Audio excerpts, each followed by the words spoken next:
Hello, guys. Welcome to another episode of Latin Explaining. My name is Denise Gonzalez. For the new ones here in the class, for the veterans and the Latin explainers that know already who I am, welcome, guys. And for the people that are also catching this on the replay, it was nice. It's always nice to have you guys here, especially when I do my impromptu shows.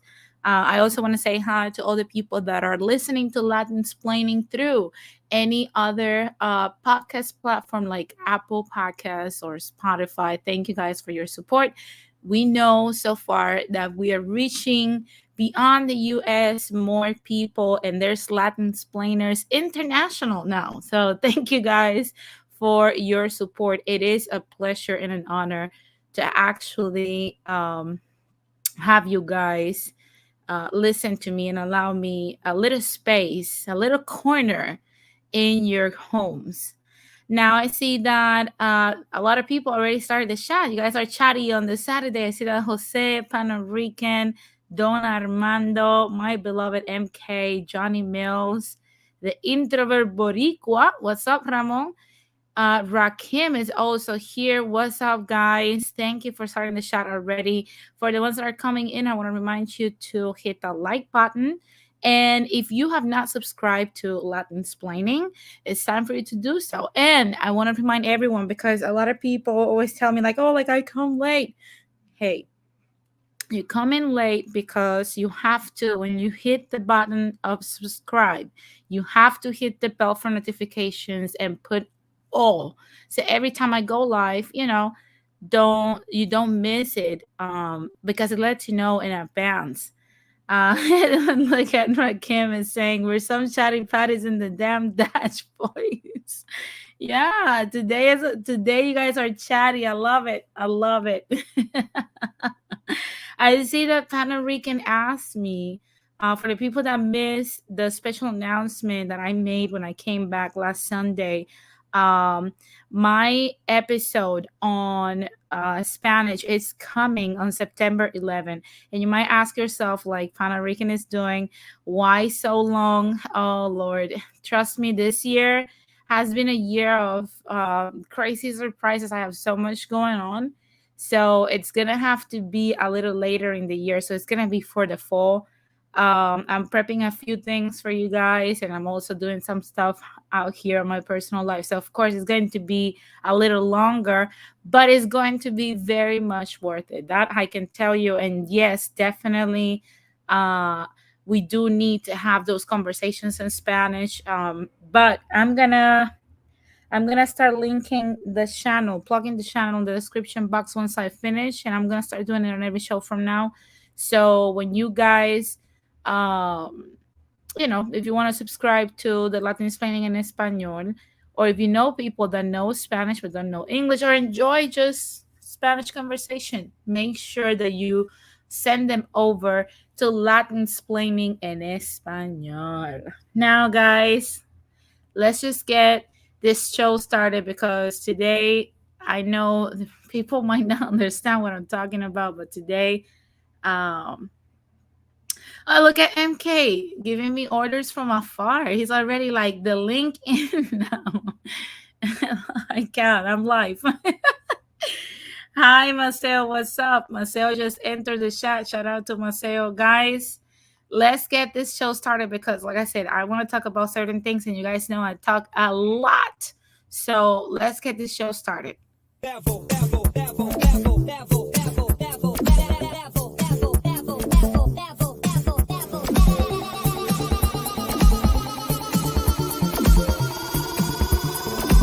it to the next level.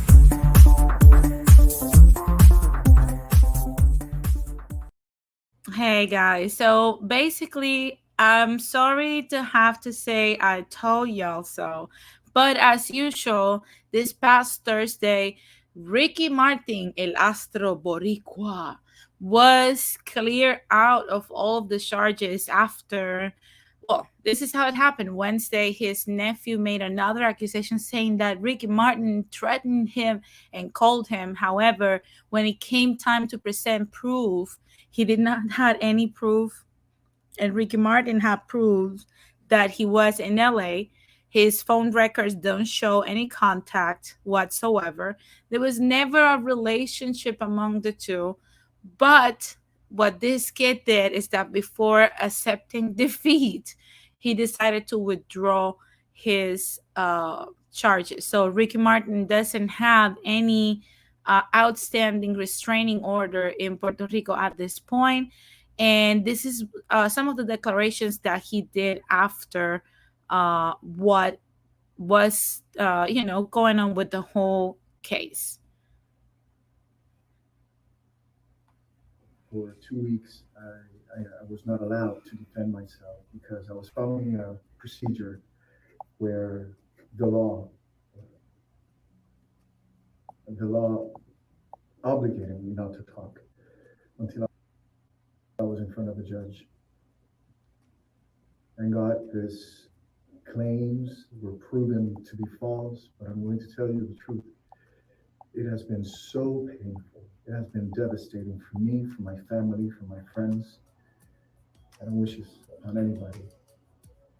Martin then said he wishes Now, nothing but the best one for thing his I would accuser. say, Ricky Martin made both claims in English and Spanish. He expressed himself and he basically goes on and says that this is basically nonsense. And I'm just going to state the obvious, okay? I've seen that for the most part, people that have followed Ricky Martin's career and people that know what's up and people that also learn from previous situations do not believe the nephew. Okay. Now, I've seen a lot of people that are still post Johnny Depp's era because, okay, up until Bill Cosby and Johnny Depp, it was somewhat acceptable for you to just believe everyone and jump in the train on believing people no matter what, because of course the accusations are outlandish and crazy, and none of us want to believe that these disgusting things are happening in the world, and they do happen. However, after we saw the Bill Cosby, and I am guilty of that, so I'm not attacking anyone personally, because MK even told me so many times, and I literally had to sit on the table and eat all of my words because he was right as usual. Man, I never went with this man. But anyway, he told me all the time, I don't think it happened that way. They probably were both drunk or drugged. I don't think Bill Cosby did none of those things. But I always said, no, these ladies cannot be lying, blah, blah, blah. And I continued. And then it was till later, and then we found out that, yeah, it was two people that were intoxicated, and then they just wanted to pin it on Bill Cosby. That's literally what it was. So eventually we got the Johnny Depp case, and I think that's one of the most notorious cases and one of the biggest wins in modern history, that it's supposed to bring down the stupidity era of bringing up cases for no other reason than just to get attention. Because if you didn't learn with Jussie Smollett, because a lot of people probably doesn't know them, he doesn't have Ricky Martin or Johnny Depp's fame, but Jussie Smollett was the beginning of this era. Now Johnny Depp was like the last nail in the coffin. Okay. Now we didn't learn a carajo with Johnny Depp, because I've seen thousands of morons online literally saying that because the charges were dropped, okay, because those charges were dropped, Ricky Martin paid off his nephew and he still had incest with him. That shows me two things. We didn't learn uh, uh, nothing, for the lack of a better word. I'm just gonna say nothing with Johnny Depp. We didn't learn anything with Johnny Depp because we're still doing the stupidity. And second on top of that, we do not read, because it's very specific in the case when we see that this kid is accusing Ricky Martin. And I read it here, and like I said, I had all the proof, and no one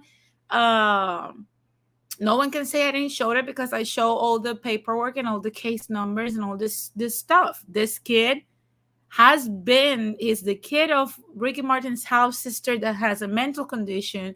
She had the custody removed when the kid was 16 because she couldn't handle the kid. Then the kid develops the same mental condition, and later on in life is out here harassing people and committing crimes. He still has some charges that he has to face in Puerto Rico. But then he proceeds to do a claim that Ricky Martin was doing to him, his own uncle was doing to him what he did to this lady. You can't make it up, okay? But then you still want to believe, oh, this kid, we gotta believe him because I'm like, we can't believe everyone. We have to learn how to have better discernment, and we didn't learn anything with Johnny Depp. We want to trash everyone's reputation, and I'm starting to slowly but surely catch the vibe. It's always we want to ruin men's reputation. So for the men out there, it doesn't matter if you are gay, straight, you don't even want to deal with women. Your reputation is at stake, because if a woman says tomorrow that you are an assaulter, for not saying the word, right? Then that's what you're going to be. And it doesn't matter if the court clears you, that's what you're going to be. Period. For a lot of people, Ricky Martin is a disgusting person. And he did all these things because they don't read. Because the proof is right there. Ricky Martin had all the burden of the proof on his side. It's literally on the case. Just read. Say that. Johnny Mills says, I still believe Cosby did not do what this woman claimed he did if they have any proof. Yeah, they didn't have any proof, though. They didn't have any proof. Isaiah Marcel said, Bill Cosby did not assaulted that big bird looking lady. Yeah, for sure. It's like that lady that talked about Usher like a few years ago. And we're like, there's no way Usher has to go that below to actually, get some kitty. I see that MK says most people don't really read. Yeah, most people don't. Most people don't read. And it's so crazy because, come on now. And you know what? I can understand that from the hyenas and the world, because of course they're wired that way.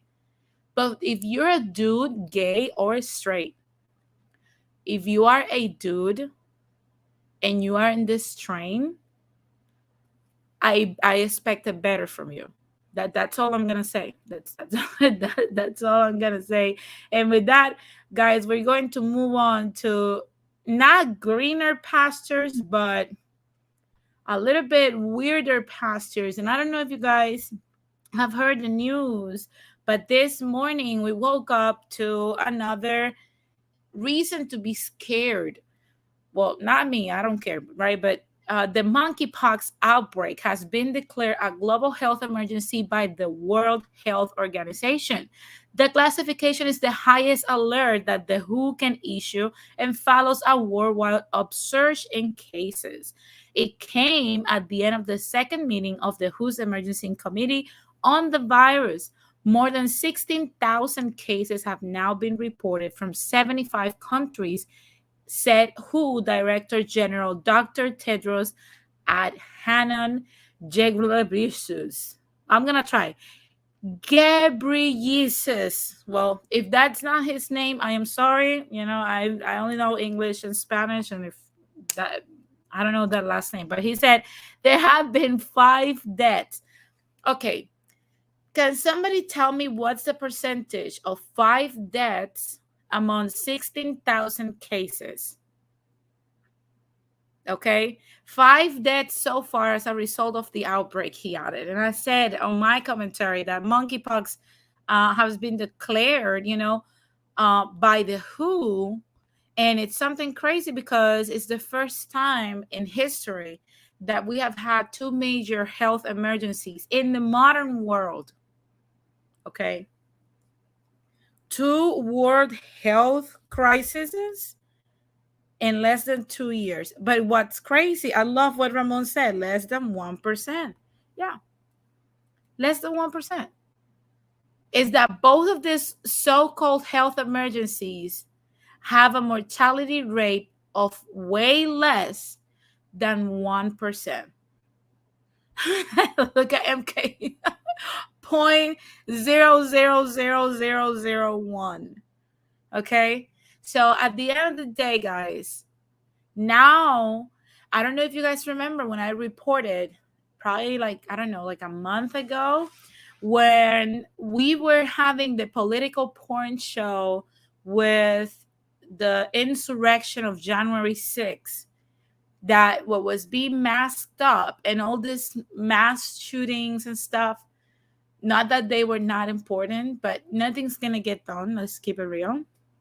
We were not talking about uh, how presidents and leaders from other countries and the industrialized countries and all around the world were surrendering their rights to the World Health Organization in case of a health emergency. Do you guys remember when we talk about that stuff? Jose says it is 0003-125. Oh my God. And I see that Crazy Boy says monkeypox is overrepresented in gays and not straight people. Well, it is overrepresented because, of course, we know that it's unfortunately, our gay community, it's a little bit more flamboyant. They party a little bit harder. And of course, I won't be surprised if this was like the HIV AIDS thing that was targeted towards them. I would not be surprised, because we know that the world and our politicians want us to hate the gays now. So, they're putting out all this crazy narrative so we can continue to argue with each other. But we'll talk about more on that later, right? But one thing I would say is, are you scared? If you are scared of the monkeypox outbreak, put a number 1 in the chat. If you're not scared, put a number 2. I've heard all kinds of things, and to be honest with you, I care so little for the monkeypox that I have not even researched a lot about, what's going on. But I've heard, I don't know if this is real. I have to reiterate that because people will go and run around with whatever. But I'm going to reinsert that. I don't know for sure, but they say that, hey, so what's up? They say that supposedly, okay, the vaccine that is being pushed for the monkeypox, I don't know if this is true, but it's kind of like the same type with, like, similar to the COVID structure with the mRNA of the virus. And they are just pushing these issues and these viruses to push that type of vaccine. I do not know how truthful that is. That's what I've heard on the streets. But, that's what I have been heard. But to be honest with you, for the people that don't know what monkeypox is or what monkeypox do, let me tell you that they say that for the most part, the symptoms are, they're gonna start around 5 to 7 days of 7 to 14 days of exposure, even though certain people have an incubation phase of 5 to 21 days. And the symptoms are fever, headache, and back pain, muscular weakness, inflammation of your lymph nodes, chills, fatigue, and you get skin lesions. Generally, they start on your face and then they extend to other parts of your body. Those symptoms will last for 2 to 3 weeks and then you will recover. And if you are 0.0000001 of the cases you might die from it. Don't know how truthful that is, but I know that this week, uh, the health department in Puerto Rico specified that people that have had, embrace yourself to the people. What a time to be married. What a time. Oh my God. If you are out here having sex with strangers, you are at risk. If you are out here having different sexual partners, you are at risk. Okay? Those are the people that are at risk. And what the health department is recommending people, brace yourself, because this came from the CDC. Okay? They say that you should have sex with clothes. Okay? No kissing. Wash your hands before and after sex, and wash your clothes and all the beddings and all the sex toys after the sexual encounter. Okay? So I don't know how people are going to accomplish this. I mean, like I said, what a time to be married. It's insane. Hi, JS. It's been a while since we've seen you out here. How you been? I see that Maceo says, have any women caught monkeypox or just men? No, women as well have caught monkeypox, but for its majority, the majority of cases are men, unfortunately, of the gay community. Now I see that Jose says, great. They want to take away the pleasure of sex. Yes, Jose. Hazel says, might as well not have sex with all that work to do. Yeah. Sex is supposed to release endorphins, and it's supposed to bring down, your cortisol levels so that you can feel relaxed, and not, like I've said many times before, like the people on Twitter, those are the ones that don't have to worry about monkeypox, because I'm pretty sure people on Twitter don't have sex. Okay. So, and also the people, the hate groups here and the people that are hating here, they also don't have sex. They don't have to worry about monkeypox. The rest of the world that actually does go out, that are mostly on Instagram or TikTok or Snapchat, if that's still a thing, and Facebook, and the ones that are happy people here and nice content creators, they do have to worry. Okay. Because, hey, Royces, what's up? And Hazel says, in other words, have sex with yourself only. Yeah, I think at this point, if you are single and you want to protect yourself, because let's keep it real, this spreads mostly through sex. Just do it with yourself. Party of one until this dies out. Okay, that's how it's going to be. It's insane right now. Oh my! I just can't. I just can't. Like, I swear, I'm not making this up. If you go to the CDC, you will see the recommendations yourself. It is insane. I don't know. I don't know. I honestly, 2022, I thought 2022 was going to be the year of redemption, the year of reivindication, the year that we were going to open the doors to the world. Now they want us, I believe the 5 boroughs of New York have a mask mandate still for a virus that has a vaccine, 2 pills, and 4 different alternate treatments. You still have to mask for Omicron. And one of the biggest and most threatening, if you can call it threatening, symptom of Omicron is sneezing. So I don't know. I don't know. I see that Ramon says, oh, well, I guess I'm going to risk it. Yeah, Ramon, go for it. Go for it. Jose says Denise 2023 will bring horsepox. You know what? I won't put it past them. And I'm going to go a little bit deeper on it probably tomorrow, because I've heard disturbing things regarding monkeypox and its origins. But Speaking of disturbing things, moving away from this disgusting virus, Netflix loses nearly 1 million subscribers in this quarter and its stock soars. Now, I know this sounds like a contradiction, but I am here to explain it to you. Now, Netflix has been the spotlight for the most trashy streaming service this year. It has not been good for COVID for Netflix. I'm sorry.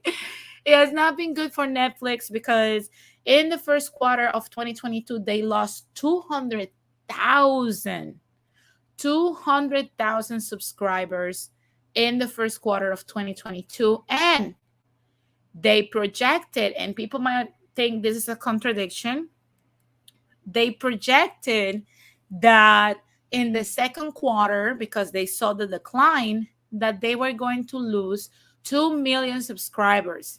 However, in May, when they started declining in subscriptions, investors started suing Netflix, and Netflix is still being sued because they lied to their investors and told them that they could invest in Netflix, and they didn't say anything about the loss of subscribers. If anything, they just prop up the subscriber count growth instead of just telling them the truth. So that's another story. And on top of that, or maybe, I don't know, maybe those are the people that are out there catching monkeypox. They probably cancel Netflix, but because Netflix, instead of losing 2 million subscribers, only lost one, they projected their stock to go below. So a lot of people project that their stock will be in a loss, and their stock wasn't that bad. So compared to their projection, of course, their stock is quote unquote soaring. So basically, they're doing better than what they projected to be doing by this time. But it's still alarming because 1 million subs for, if you have the $15 plan, you can do the math. In 3 months, we're talking a lot of money. Okay, we're talking 45, anywhere near $45 million. So I don't know, guys. I mean, I have my reservation when it comes to Netflix. The problem with Netflix, in my opinion, is that they transition from, uh,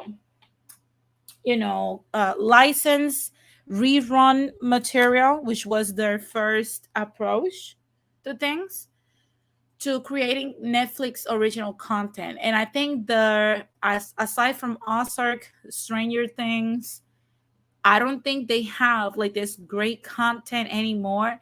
Squid Games might be it, but you can't have that, and just go blank for so many months. And I think another mistake, in my opinion, of course, I'm no expert on this, but I think that Netflix mistake is releasing these things all at once. Not like Disney Plus, not like HBO Max. Every week you should have an episode of Stranger Things instead of just releasing the whole thing. And I'm sorry, I know MK is gonna be like, "Why are you saying this on the show?" I know you want to watch the whole season of Stranger Things at once, but I'm talking from a business perspective. You know, from a business perspective, it doesn't make sense to release everything at once when everyone has shown and proved to you that if they release it one episode per week, they can keep their subscription count within the realms of comfort, right? And they don't have these huge dips. So I think that was another mistake. I don't know who approved that. Whoever approved that needs to get fired. Same with Cobra Kai, Ramon. You're absolutely right.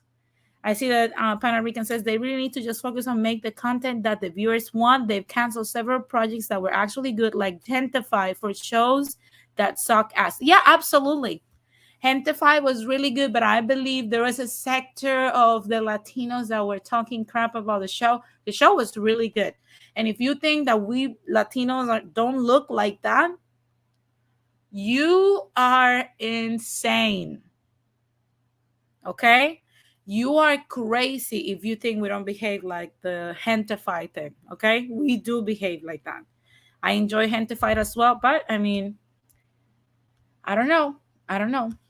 I'm just saying, and that's the problem with Netflix. And let's just keep it real. You Netflix is competing right now with HBO Max. I don't know who said it before.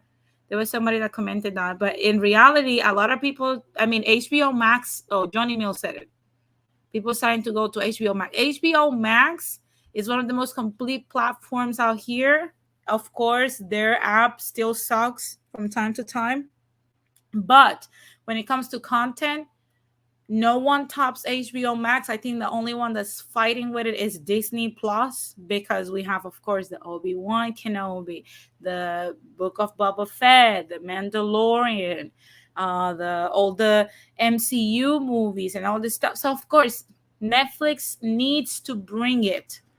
No more crap content. I think they're gonna start cutting down things. And one thing that I enjoyed last night with MK, speaking of Netflix, and I'm not saying this because they're paying me, because they don't pay me to say this, um, is The Gray Man.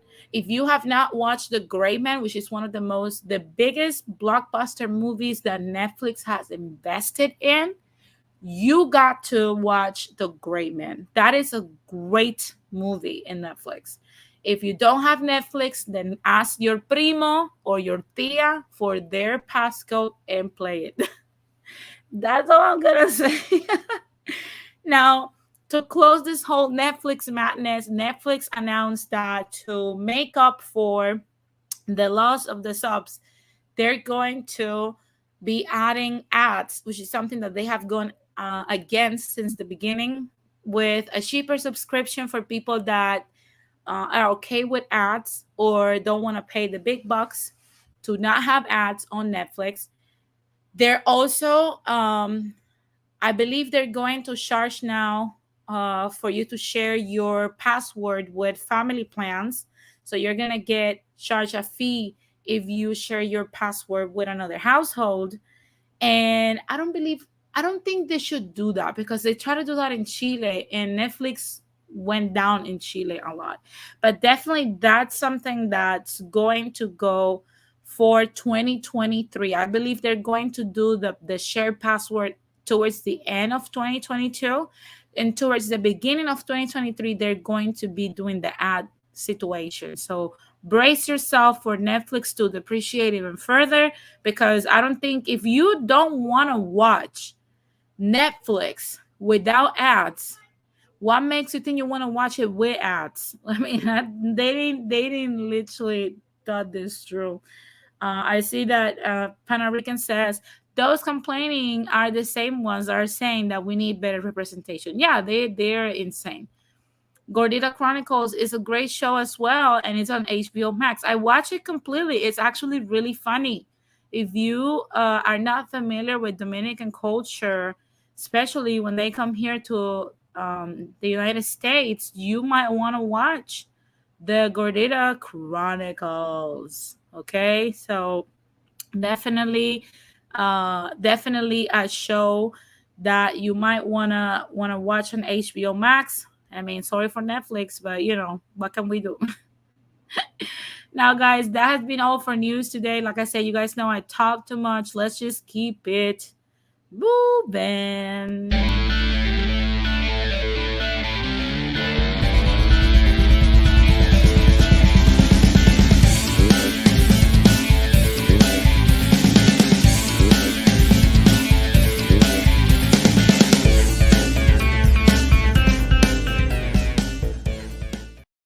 My God, oh my God, oh my God, oh my God, oh my God. And I know I had to make this small segment dedicated to this because, oh Lord, there has been a lot of polemic circumstances and crazy circumstances surrounding sports this week, and it has been going for years now.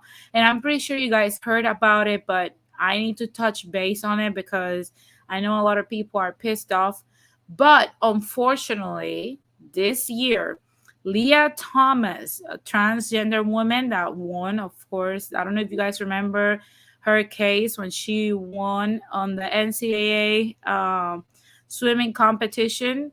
When she was a male, she came, I think, the position 452, 452nd place. but as a transgender woman, she won number one, first place. So the University of Pennsylvania this week has nominated Leah Thomas to receive the NCAA Woman of the Year Award of 2022. Now, I'm gonna state the obvious, and I know a lot of people are gonna hate what I have to say. Ah, look at Ramon. He says, "Dude's getting the Bruce Jenner treatment." Yeah, definitely. Yep, yeah, definitely. Oh my God, Roy Chess. It's like Tom Holland, stop playing around. Look, I'm gonna tell you something, okay? We need to set some guidelines, and I'm not here saying that you should not be respected as a trans woman. If you're a trans woman, we respect who you are. Uh, I'll call you, at least it's my thought, I'll call you whatever you want to be called. You're a trans woman, okay? But to diminish the experience of women and all the stuff that we go through, just because you want to put on a dress and put lipstick, that doesn't make you a woman. And I know a lot of women, a lot of trans women get pissed when this is being brought up, but that is the truth. Okay, you might have gone through stuff as a trans woman. However, you don't go through the same experiences as women. You don't know the burden of childbirth. You don't know what pregnancy is. You don't know what periods are. You don't know the growing pains of this body. And just the same way, we're not going to ever diminish what men go through or try to replace it with our experience. We're not going to do that with women. Now, one thing I would say is that I find it really funny that we want to give all this awards of Women of the Year to trans people. And this goes, the reason I'm bringing this is because we're going to talk about division today. We need to divide things because it's healthy to do so. More on that later. But like I said, I got, you guys know that I get into Twitter jail so often. And one of the things that I've said many times is I don't care if you want to use our bathroom. I don't care if you want to use our spa. I don't care if you want to use our gyms. I don't care if you want to wear dresses. I don't care if you want to do everything that we do, go to the salon, get your nails, your hair, do whatever you want. There's three things that as a woman, me, Denise Gonzalez, me personally think you should not be in as a trans woman is women's prison for obvious reasons. You should not be in women's sports for obvious reasons, and you should not be in women's shelters. I don't know what the government is going to do with this trans woman, trans man situation, but I don't think you should be as a trans woman in none of these three places because we're not going to compromise the safety of women for the safety of 0.4% of the population. Okay? Let's just keep it real. I get that trans women get violence as well, but they're going to have to demand their own prison. Fight for your own stuff. Hold yourself by your own new pussy, because that's why those spaces were created in the first place, so that women can have a fair treatment, not equal to men, because we will never be equal to them, but fair. Because if that was the case, then we should have been put with men in these spaces and be destroyed. Okay. So I've heard so many things like, oh, like, now we want to be, they want to call us menstruated person. No. And I'm going to get ghetto here. So if you guys are not used to that, turn this off. No, bitch. I'm not a menstruating person. I am a woman. That is a title that, because I have had a period for a decade and so off, almost 2 decades at this point. One more year and it will be 2 decades. You don't know what it is every month to have cramps, constipation, diarrhea, stomach pain, back pain, leg pains, lack of appetite, headaches, chills, fever. You don't know those things. Just because you want to cosplay, hey, Terrell, you want to cosplay now as a woman, you want to call me a menstruated person. No, I am not a menstruating person. I am a woman. I earned that title. You got to work to earn yours. You got to earn to work to earn your title. Now they want to say that we are chest fitting people because as quote unquote cisgender women, we're not supposed to be offended by not calling it breastfeeding. No, again, no, bitch. We are offended by chest feeding. We don't feed children with our chest. It's through our breast. So it's called breastfeeding. If you get sensitive, your feelings are not more important than us, our feelings. Okay? You call it chest feeding. I'm going to call it what it is, breastfeeding. And we can go both continue and live in this world. That's literally how it is. Okay? What is a woman? Simple. A person that has XX chromosomes. If you don't have those, you're trans. I'm not going to call you a woman because that is a lie, and I don't lie to people. You have XY, not XX, XY. And at the most, if you have an deformity in your body, XXY. Okay? At the most. So you're still not a woman. You don't have a uterus. You don't have ovaries. You don't have eggs. You don't get a period. You don't get boobs. You don't have pussy. Chill with the lies. Okay? Now I see a lot of people commented. I see that Ramon says, I don't play the pronoun games. Marcel says, Leah Thomas is a win for the patriarchy. Yes. That's another thing that I said. I love how feminists that push this narrative miss the big picture here. Okay? You have been yelling the patriarchy for so long.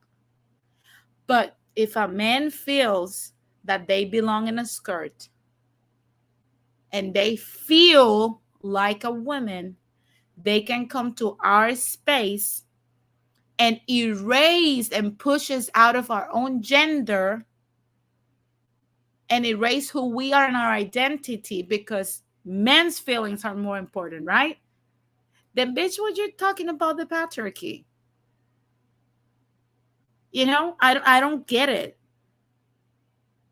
If you're such a feminist, because I'm not a feminist, and I even see that. If you're such a feminist that hate the patriarchy and the misogyny so far, you're pushing it.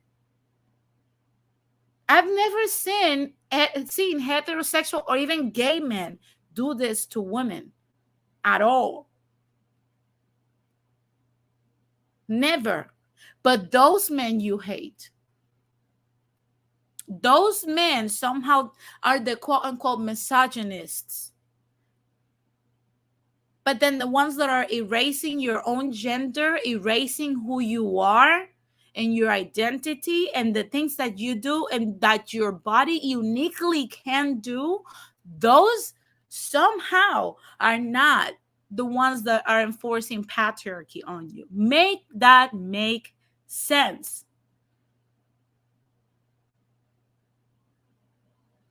It makes no sense. It literally makes no sense.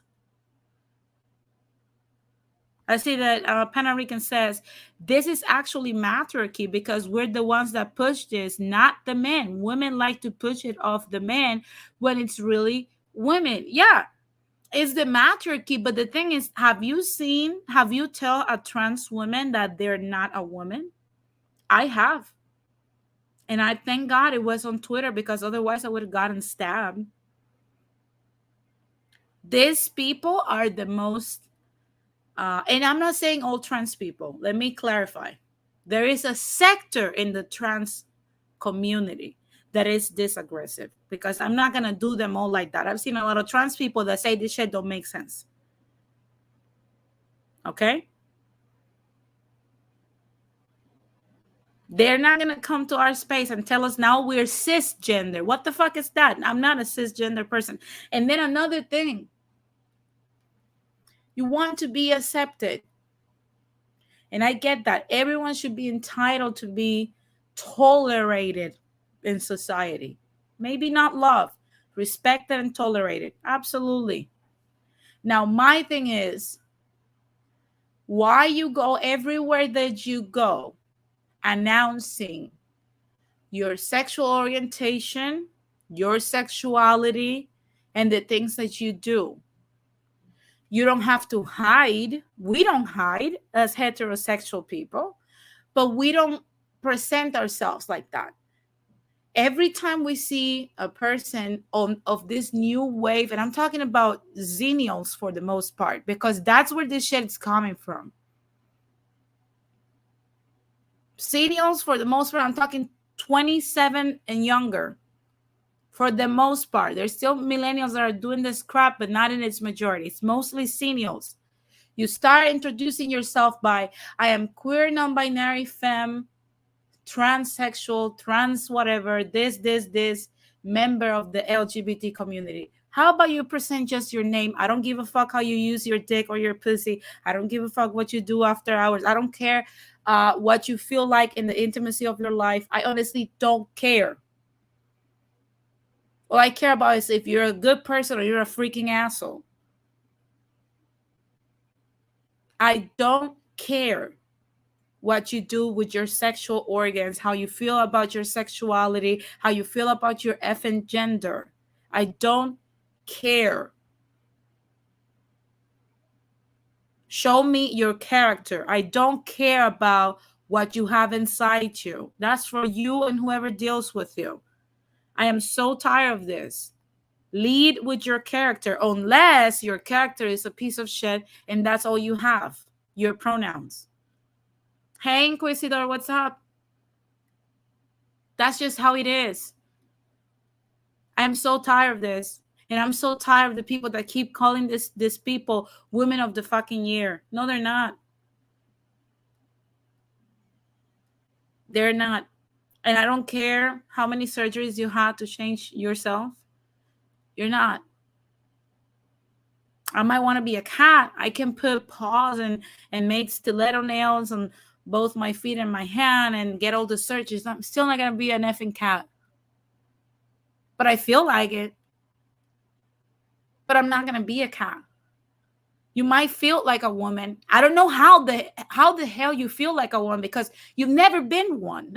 So you don't know how you feel like it. Women are not just makeup and lipstick. Okay? Being a woman, it's a very completely different and complicated process. I don't understand that.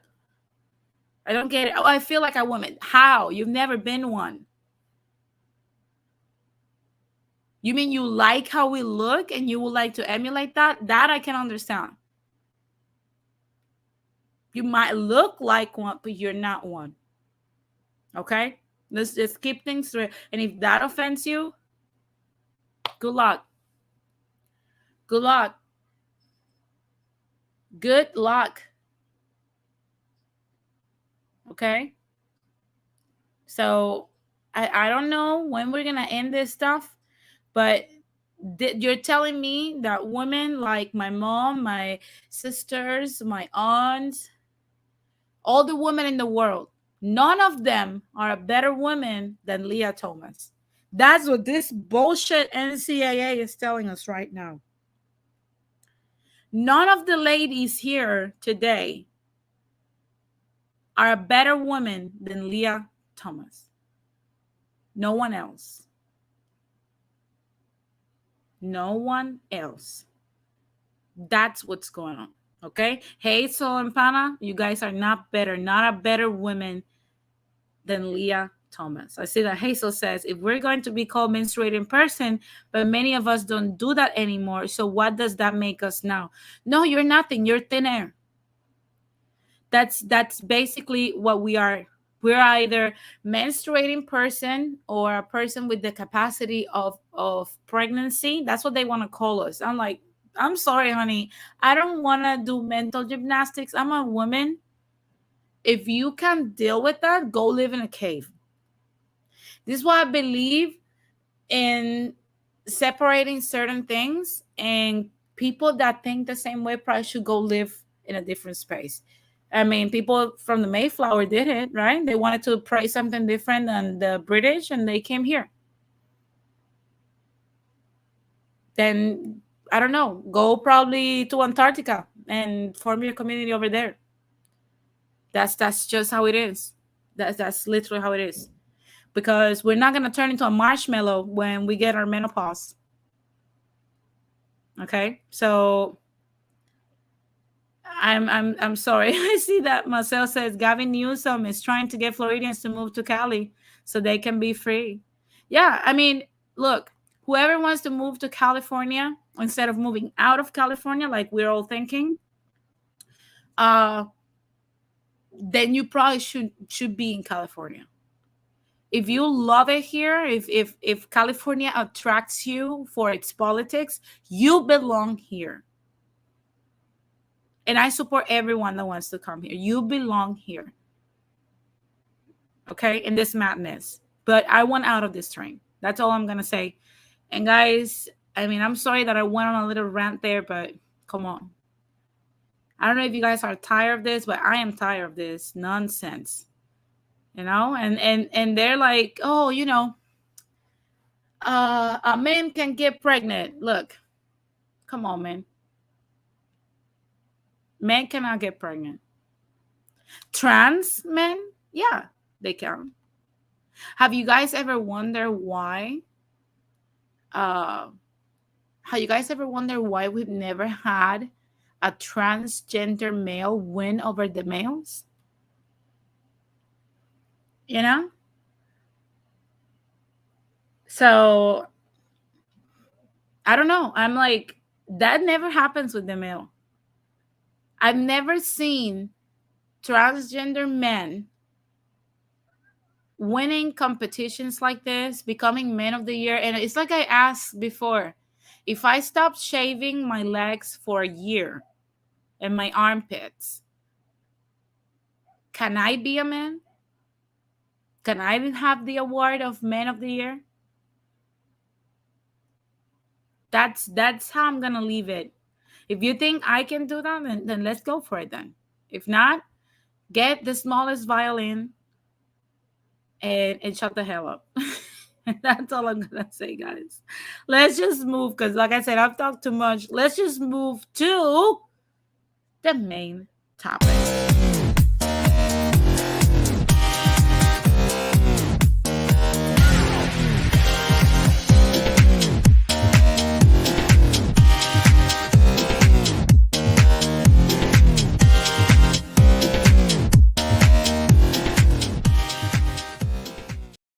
Oh my goodness. Look at Ramon. He's like, go for it. Yeah, I'm gonna see. But you know what? The problem is that I'm not a hairy person. I only get hair on my legs in the front part, and it's very scarce. So I will have to be for a year or two to see what happens. And maybe, I don't know, if transplanting some hair to the back of my legs so I can be furry. And same with my armpits. Just let it grow for years so they can actually be like a man, hairy. We'll see. Maybe I'll win their award, okay? Both for me. Both for me. Now, guys, let's get into the main topic. Before we start the main topic, I want to remind everyone that do not use my content without permission. I'm very lenient for certain things, and I have no issues with people using content, but You gotta ask for written permission. Another thing is like we have 20 people here. Thank you very much for tuning in, but we only have 11 likes. So let's get those likes up for the ones that just got in. We only have 11 likes. So I would like to get the likes up. Okay. So if you have come in and you have not um, hit the like button, it's time to hit the like button. Okay. Because like I said, I'm not asking you to give money or anything like that because I know inflation is real, but a like doesn't cost you anything. Like, dislike, I don't care. Whatever you want to do, like or dislike. If not, don't watch the content. No, I'm joking. I'm joking. But anyway, guys, let's get into the main topic today. Hey, Smoothie, what's up? Healthy peasantry division. Whoo, God. I have been preaching about this for at least 7 to 8 months now. And I've been dropping little gems here and there about what healthy division is. And I have gotten a lot of commentary either supporting the division and others opposing it. Today, we're going to talk about what that is. And before everyone gets offended, we are the peasantry. Unless you are in the top 1% of the population, and I'm talking financially, you are the peasantry. I am the peasantry. We are the peasantry. Okay. Our middle class lifestyles, they're still peasantry. Okay. If you have a boss, you are a peasant. If you have to pay high taxes, you are the peasantry. If you don't influence any decisions in this country, you're a peasant, just like me, just like everyone else. Okay. So now that that's clear, I hope that the changuitos out there don't get offended. That changuito is like a Puerto Rican word for snowflakes, right? So, I know there's like a broadcast. The broadcast today said that there was going to be a rain of snowflakes, but I hope it doesn't reach Latin splaining. Okay. So I see that Art Nostal is here. What's up? How are you? So we've heard from myself and from other people this whole situation. And I'm so glad that I touch on the whole uh, Rick and Martin and Leah Thomas situation because that's also part of this whole division. And I know that there's many things that we have in common, like the peasantry. Uh, Look at Rakim. He's like, yes, we are peasants, while the monarchs look down on us, sipping their tea with pinky extended. Yes. Yes. Royce says, yes, we are either elite or peasants. There's no middle ground. Absolutely. And Pana Rican says, like, when we state Ricans are different from island Ricans. Yeah, absolutely. I'm going to start from there. I've said many times on many streams, mine and other people like Radical Latino, Jose, many other streams that I've been, that Latinos that are born in Latin countries are completely different than American born and raised Latinos. I get it. You're going to get offended if you're an American born Latino because you want to claim your Latinidad and you have been taught that that's your identity and whatever. However, I'm going to state the obvious. This week alone, I didn't continue the conversation. I'm going to speak from my point of view as a Rican. We had this week meeting among representatives in Congress, including our non-voting Congresswoman, Jennifer Gonzalez. and they were discussing among non-Puerto Rican people, okay, the future of the Puerto Rico status. Now, as much as I know that we're not going to see the statehood, we're not going to see the independence, we're going to continue with the status quo because it's convenient for both Republicans and Democrats.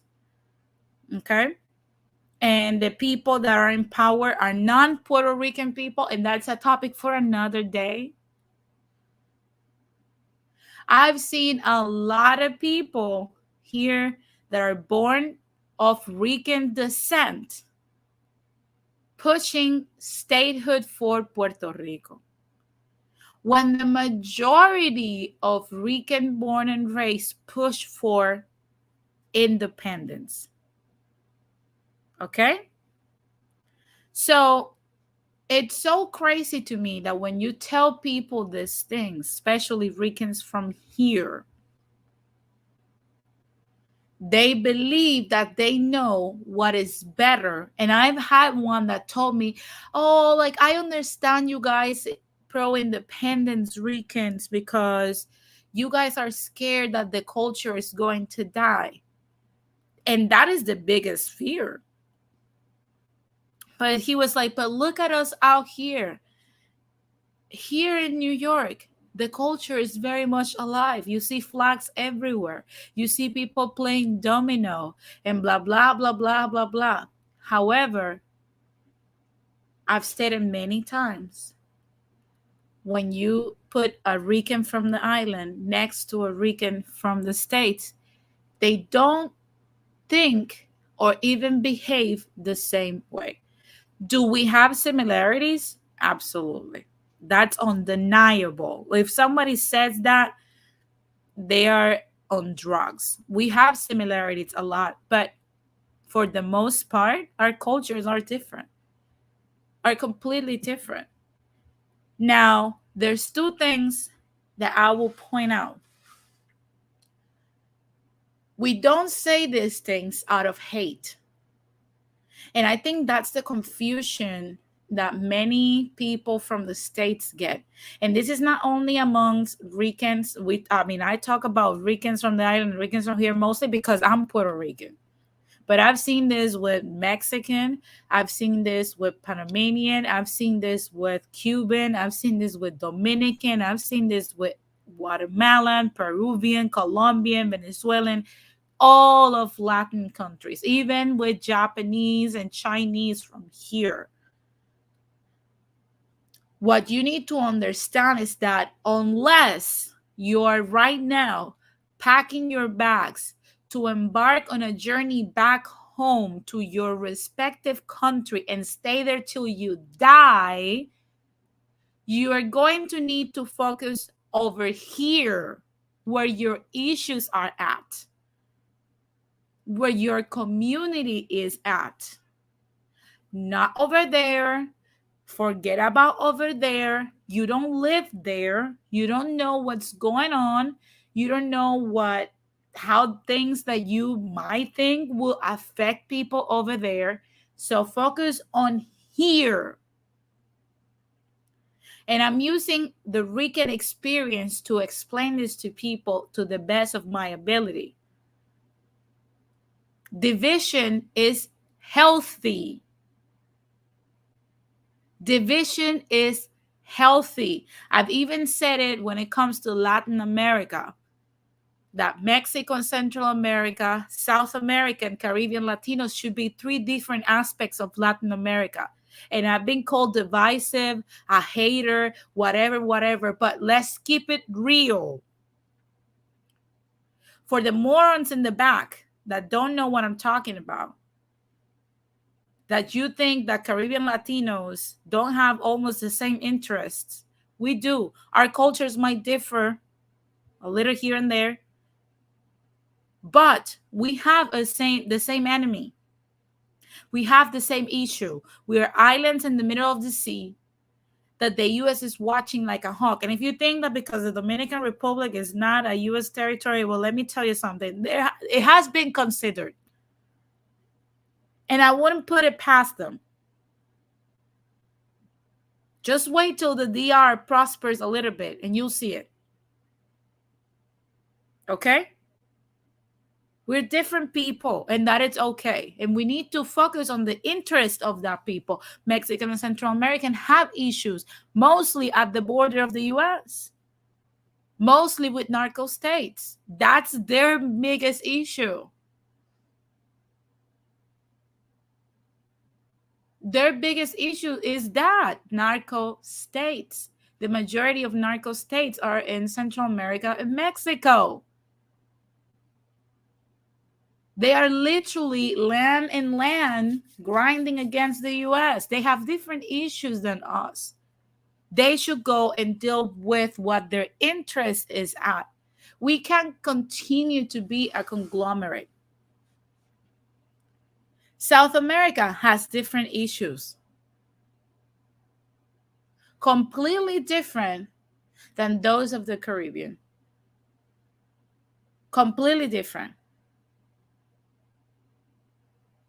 So I don't understand why we get offended when we say these things, because as a Puerto Rican, I get along with Mexican and Central American here, and I have friends from Mexico and Central American, but in reality, aside from Spanish and Catholicism, what do we have in common? Nothing. Their plight against their things is completely different from mine. I'm trying to shake away the American empire like a chihuahua that keeps biting your pant, and you try to kick it, but it's still there. And their problem is different. So I cannot ask them to prioritize Puerto Rico, Cuba, and the DR's issue and Haiti and postpone their issue that's also pressing and equally as important. Because mine, it's the most important. That's not how it works. They need to focus on their issues. Healthy division is needed.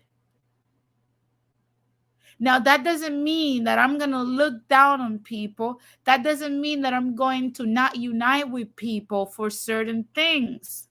That means that I'm going to focus on my own. And I'm going to explain further what this means. Here in America, here in the US, the peasantry is divided by many things. And every decade, and I've said it many times, I think the age of racism, it's dying in the US. I'm not saying there's not racist people. I said the age of racism, as in being the mainstream cause of division, is dying. Because the majority of people, even if they don't love African Americans or people that are non-white, they're willing to live among all of us with no issues. So it's dying. So what the elites create? Oh, let's create another division. Let's put men against women and women against the men, so they can torture these men to death. How do we do this? We give women excessive rights and empowerment, even if they don't work for it. And that's what we're living through. And many women believe that they are fighting for equality, even though if that works against their own interest. Because that is the truth. It works against you to have all these women on welfare. It does. It really does. Same with the LGBTQ plus community. Why do we have to put against people because of who they decide to lay with? I don't care who they decide to lay with. Do you care? I don't. You want to be with a woman and you're a woman? I'll still go to your wedding and eat cake and toast to you and wish you to live a long life with your partner. If you want to be with a man, I'll still expect a wedding invite. I'll eat cake and drink champagne, dance my ass off. I don't care. They literally they can do whatever they want. My issue here is, why do we have the elites dictating rules and laws that go against the rest of the people so that we can hate on the gays? And the gays that are pushing for this, because like I stated before, is not the majority. It's not even the majority of the gay community. It's the minority, as a matter of fact. The ones that are pushing for this don't understand. Now they want to erase the concept of wife and husband from the law. Why? You don't need that to live your life. And the reason why we get these things is so that we can actually be divided in an unhealthy way. Because when we fight with each other, when white men hates on black men, when a woman hates a man and men hates on women, when Latinos from here and Latinos from there hate on each other, the elites can keep on winning. That's literally what it is. They can retain power.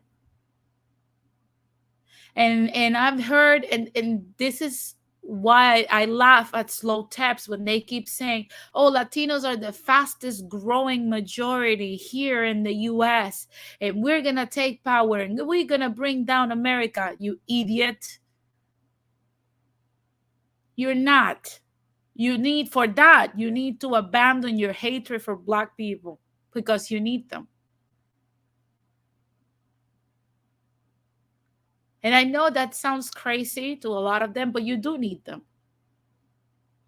Point me towards any revolution in history that has happened that has not included every single group of a country. It has never happened.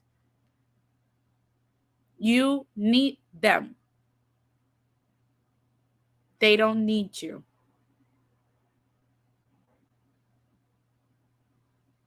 So again, that is unhealthy division. That's how the peasantry keeps losing. And you're going to continue to lose. The feminists, you guys, I don't know what the heck is going on with you, but you're ruining the country. You're ruining the country because you hate on men so much.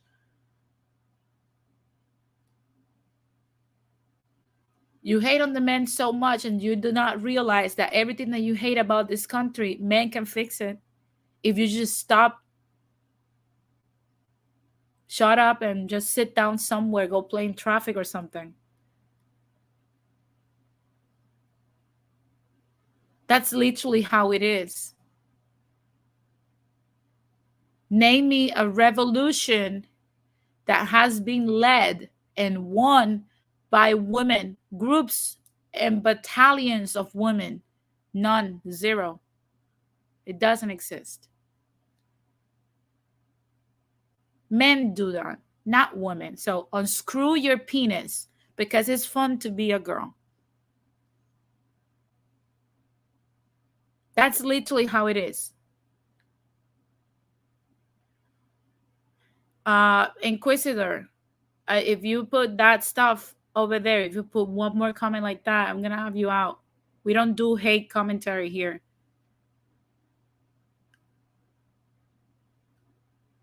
Okay, let's keep it down.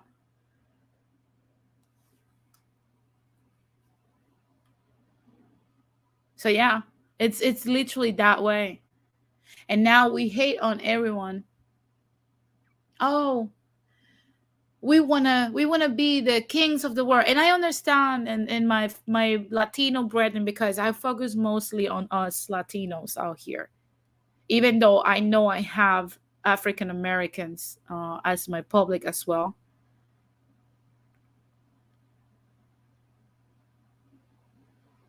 I am so tired of the slow taps.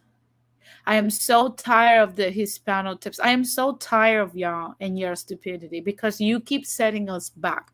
And I started this season with the debt that slow tips create. And for the people that don't understand why I use mannequins and suits, that's what we are missing. That's the positions that you guys are not filling up. Instead of just trying to say the N word 17 times on a stream, you should be out there trying to make alliances with Black folks and respect them, because you're going to need those men if you plan on doing something to better our countries. The ones that, the ones that you claim that you're from, that's another thing. The hypocrisy of these people. You claim you are from a place in Latin America. You don't want to go live there, and you don't do anything whatsoever for those countries.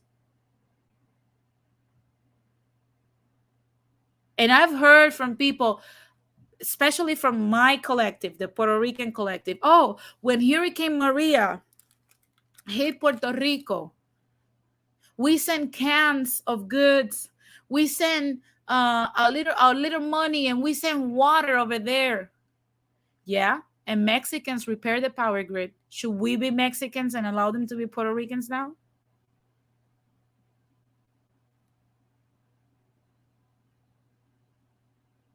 What's that supposed to mean? That because you send 3 cans of beans and 2 cases of water, now you're an island, you're an islander? If that's all it took, I mean, Mexicans should be the owners of PR, because they literally came and volunteer their resources, their manpower, and their money to repair our power grid. That's literally what happened.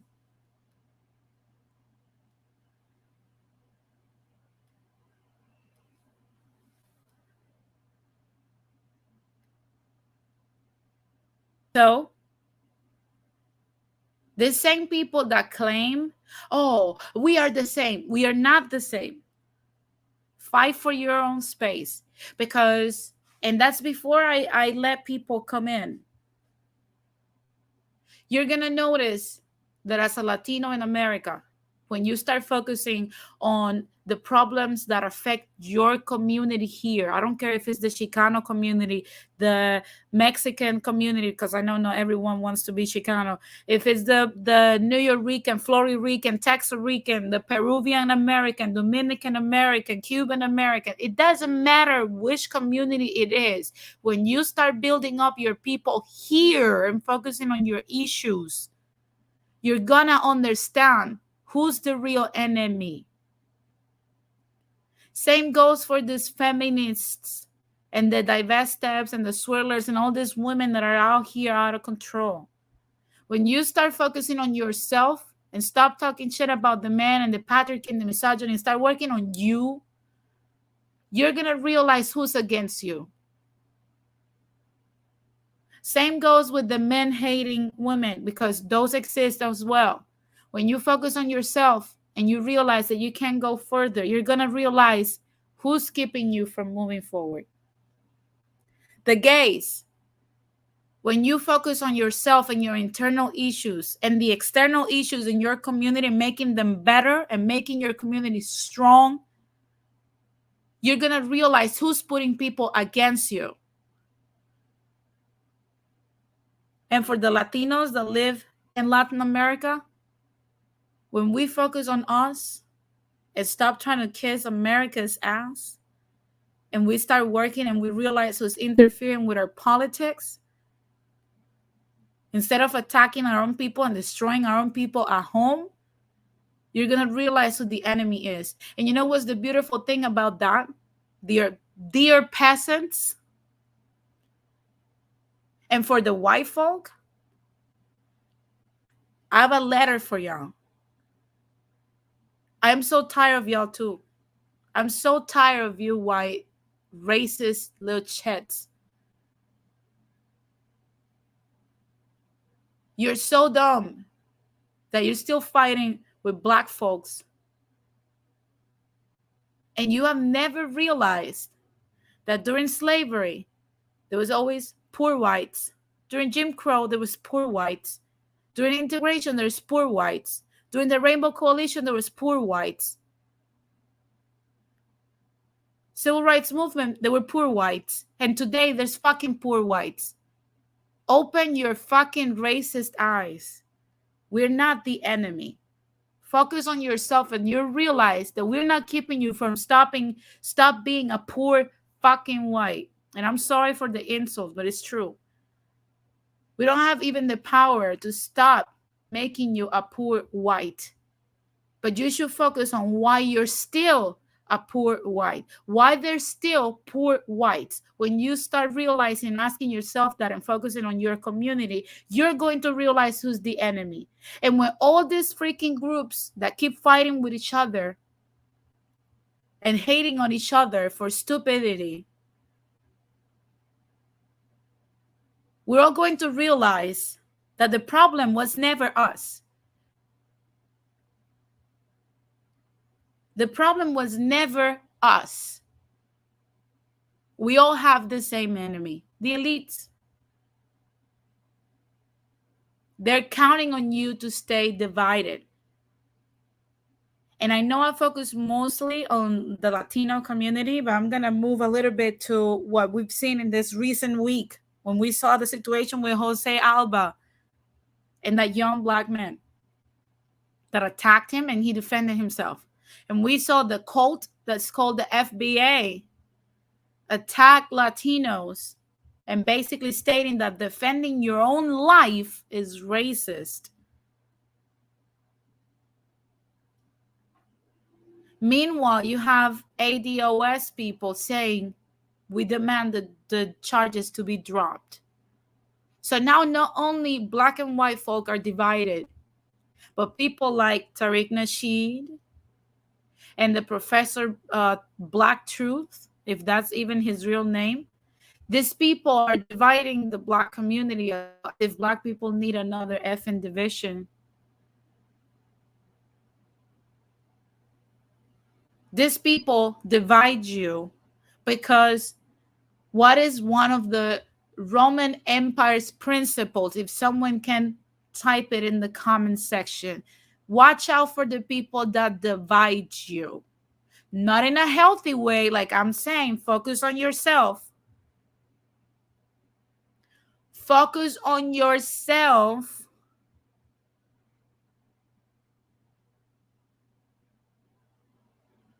Focus on yourself.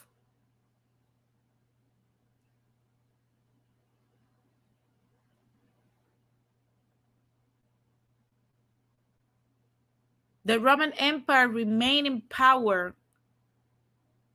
for hundreds of years. If you ever wonder, Spain was under their rule for 700 years. Longer than the American Empire, longer than any other empire. But the reason why that happened is because they divided and conquer. Divide and conquer. These agents of division, like the slow taps, the Hispano taps, the FBA taps, they divide you for profit. They divide you to their benefit. They divide you with an agenda, and that agenda doesn't include you. Where's your beloved slow taps and your Hispano taps now? Because back in 2020 and 2021, when I was telling you, get your shit together, get your money right, I had all the slow taps and all the Hispano taps telling you not to get your money together because it came from me. And I believe in black and brown unity, and that's not supposed to be the way. And I told y'all, yes, I do, and I still do. We need people. We need to be united with people. We don't need to keep the division. Even Fred Hampton knew that. That's why he got killed. Come on, use your brain.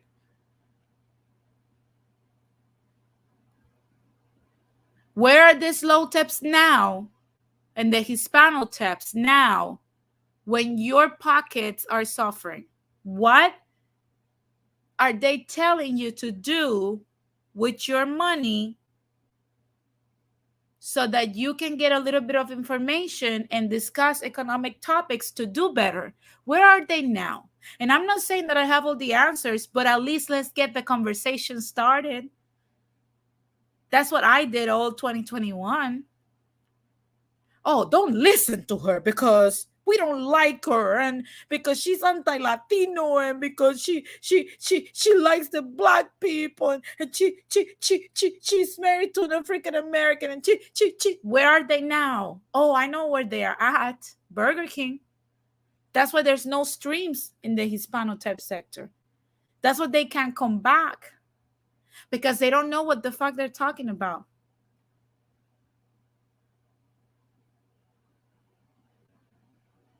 Yeah, that's how it is, Rizzo. She's a mini.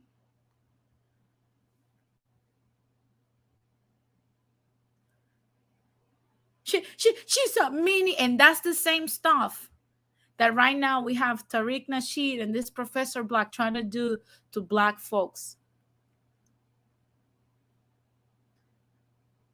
They're just another group of taps. They're not going to help you, but they're going to sway you for their benefit. I see that Johnny Mills says, Tariq Nasheed and Professor Bakhtur don't represent us. That's why I do not take them seriously. Thank you for bringing that up, Denise. Absolutely. They don't represent ADOS. They don't. First of all, they're telling people to live in a fake reality where African Americans were not the people that fought through slavery and freed themselves. That is one of the biggest accomplishments of African Americans. Nobody came to save them. Did Africa send someone to save them? Because I missed that part in history. No one came for African Americans. They sent no one. African Americans had to save themselves. And people like Tariq Nasheed and Professor Black Truth are trying to tell black people right now, divide yourselves from that notion that you're descendants of slaves and become a foundational black American. You were here first.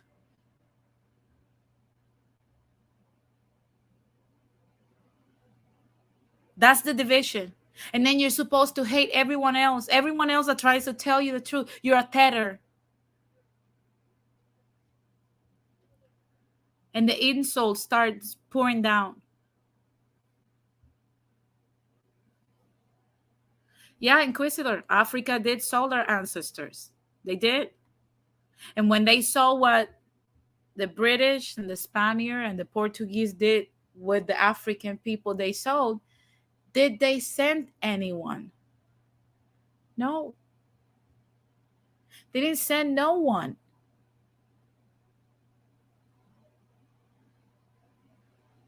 So again, why are we allowing agents of real unhealthy division to tell us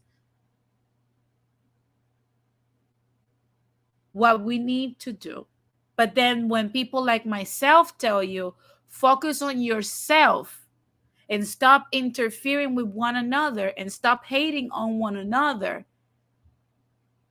and come together when needed,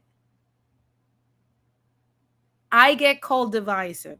I get called anti-Latino. I get called anti-people. I get called everything but what I really am. Division is healthy. Hate is not.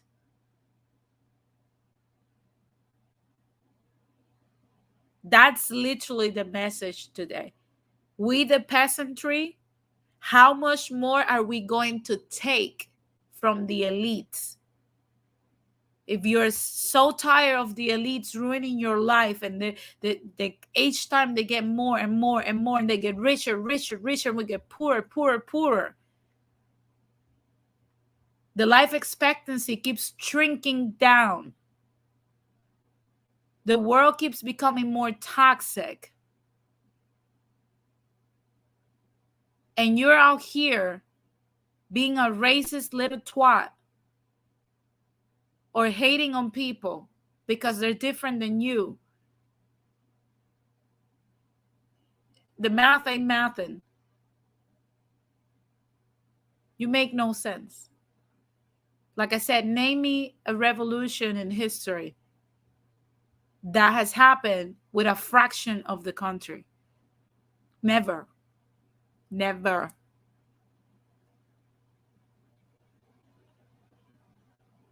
So I'm gonna, yeah, Marcel, all the empires fall.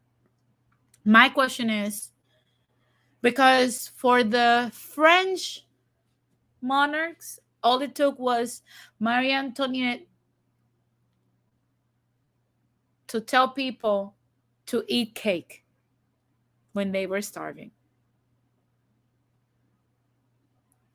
For the Tsars, and that's why I keep saying all the time, we're living in Russia in the 1890s. The peasantry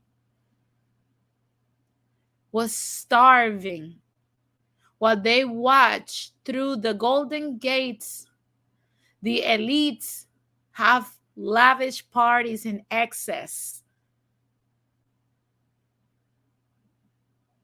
And one day they said, no more. Or like I joke around with MK, no more. Enough. But for that to happen, the peasantry had to do it as a collective.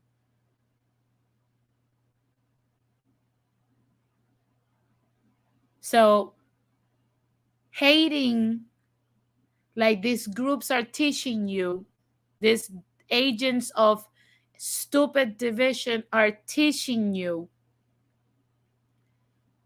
is not going to get you anywhere whatsoever, but failure. You want to fail? Stay hating.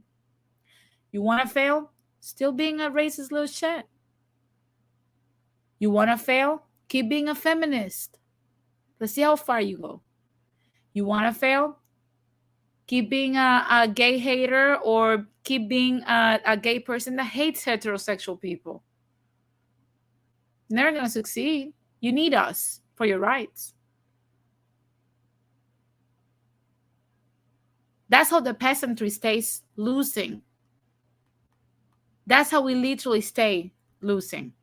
But keep it up, because apparently we can get our stuff together. But make no mistake, there's gonna come a point where Latinos, LGBT, feminists, misogynists, racists, FBAs, ADOS, regular folk that don't care, Latinos from Latin America, our Latin diaspora, and everybody else is gonna say enough. You decide if it's now or in 700 years. It's up to you. They keep sending your money to Raytheon so that they can have trillions of dollars, but you cannot have healthcare. But it's more important for you to hate on Black people. Okay. We see your intellectual coefficient. It's more important to you as a feminist to hate on men and fight to kill your babies. Okay. No problem. No problem. Literally. That's literally the state we're in. It's in your hands, guys. It's in my hands. It's in everyone's hands. No one's coming to save us. We need to learn from, other people that have done this before. And as many people would say, oh my God, you are an Afrocentric. The only people that have stand up to the American empire and won has been African Americans. Oh, we are 700 million in Latin America. And we lost the war to the Americans.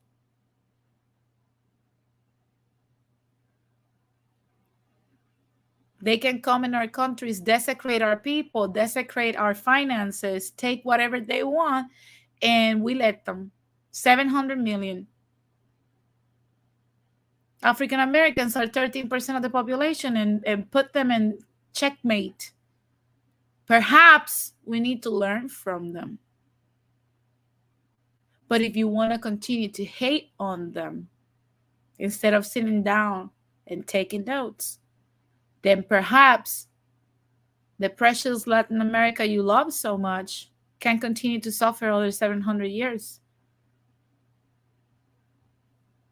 I don't know. What you think? Maybe I don't know what I'm talking about. Maybe I'm full of it. Or maybe I'm right. If you want to come up and, let me know. I'm going to put the link in the chat for the people that want to come up. You guys know I always take a few minutes for an intermission.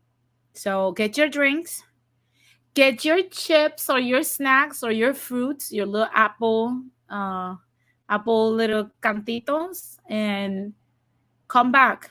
Let's have the discussion. Maybe I don't know what I'm talking about. Maybe we don't need a healthy peasantry division in order to come together for our end goal. Or maybe we do. Okay? Right now, where I'm at is 3:43. So I will be back at 3:48. But before I go, I want to remind you guys to follow me on Instagram, denise.gonzalez.villegas1, so you can keep up with me and everything I talk about and all the topics that I cannot talk about here, because there's so many things happening, not only here in the United States, but also in Latin America and with our Latin diaspora, and we don't have enough time to discuss them here. So if you want to keep up with all those things, make sure you follow me on Instagram and keep up with what I'm doing every day. Now, I will be back in 5 minutes, guys. See you then.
We are back. We are back. We are back, folks. Now, before I let people in to discuss their thoughts, I want to remind everyone that the views and the statements of the guests do not necessarily represent those of the channel and or those of the panel members, as some comments may be offensive to selected groups of people.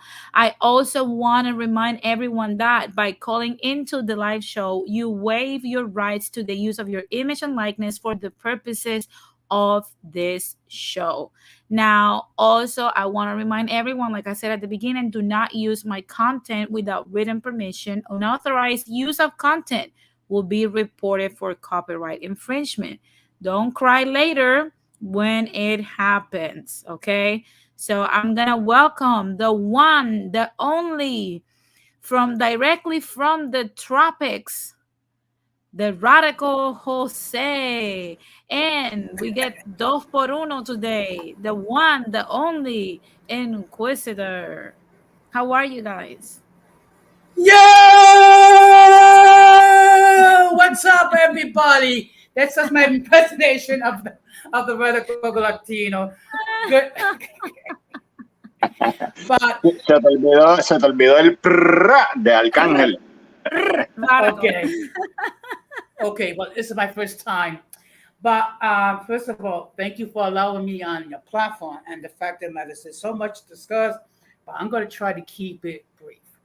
Now, first of all, the fact of the matter is, as much as I might disagree with the LGBTQ plus whatever the community, I mean, they have a life to live their lives what they see fit, and if they, if they want to transgender, so to speak, as long as they're an adult and they know the consequences, that's up to them. Now, as far as Jose Alba is concerned, anyone that has any brain cells that has not turned to mush, that has not deteriorated, that's not been corrupted, can tell that he was clearly defending himself. And the fact that we have moronic people trying to make it a crime for a person to defend themselves, that's sheer insanity. And the fact of the matter is, and people need to remember, how does an empire prosper? Divide and conquer. The Romans did it. The British did it. We've done it. I mean, every imperial power has done it. So that's not, and of course, the Bible says that there's nothing new under the sun. But now I'm going to let El Malinquisdor say his words. So go ahead, Inquisitor. What's your take on today's topic? Inquisitor? I think you're muted, Inquisitor. Alrighty. Inquisitor, you're muted. Ok. Ahora me oyen bien. Yep. Sin eco. ¿Me oís sin eco? No, you don't have an echo. You're okay. Okay, cool. So, I hopped in. I think you had already started the show, but in short, I kind of got like this vibe. Bendito, that, Denise, you're the same person you've always been, and you've kind of held your, the views that you had for a long time. And maybe in 1994, 95, you were cool with the lefties, or with, with the general population. But the thing is that they're getting so crazy, and you're staying kind of put with your views that you're basically turning into like a right-wing Nazi, even though you haven't really changed your views, But now you're yeah. That's how they portray us now. Like if you don't agree with their craziness, you're right winger. Right, exactly. So, maybe you might agree that, hey, there is males and there are females, and maybe you might say, well, within those two categories, there's different orientations and there's this and that.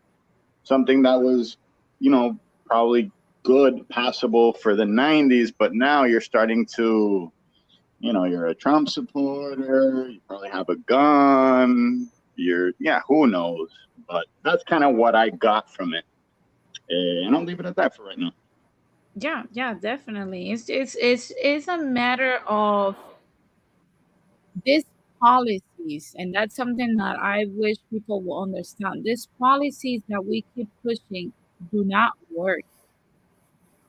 Okay, like right now, tell me, how does it work for the woman in prison? I don't know if you guys have seen the news lately on this, but the women in prison that are being assaulted by these dudes that claim to be trans women with their penis still on, impregnating inmates in the women's prison. That's what's going on now.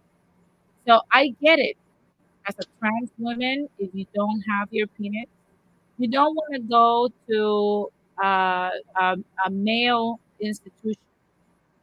However, how are we supposed to protect the women in the prison system when we're supposed to protect your rights and your rights infringe their rights? You get my point? And when you bring that up, then they'll say, "Oh, but what about the guards that assault the ladies?" So we need to get more assaults because we already get assaults. That's what they're saying. Come on, you know, Right, it's exactly. so Yeah. weird. It's so weird. And if you point that out, then you're there was one that told me the other day, "Oh, you are I see who you are. I got your VPN address. You are a white man disguised as a young Latina woman telling me these horrible things." I'm like, "You can't make this stuff up. You can't Yeah, Yeah. make it that- up." I think that's a perfect transition to the argument that white as a category it's a trap. You see? Well, I mean, why the hell would they be identifying you as a white, Nazi or hater or whatever, so and so, when clearly that's not the case? So this is why what I tell all my gringo friends that don't know any better, right? I mean, you've heard it from us in the past. No te identifique as white. That's like one of the dumbest things. I mean, once you identify as white, game over. You've lost. You're the enemy. Te jodiste. Like, why do it? It's like a suicide move, in my opinion. Pero, dale, I'll leave it at that. Yeah, no, they're entitled to do that though. I don't necessarily put too much power in the racial binary system of the US, but to say that in the US that's not a system, it's lying to ourselves. Americans live under the system because the Caucasians, aka the whites, created it. And nobody else has challenged that other than Black Americans. And for that, they have gotten hell.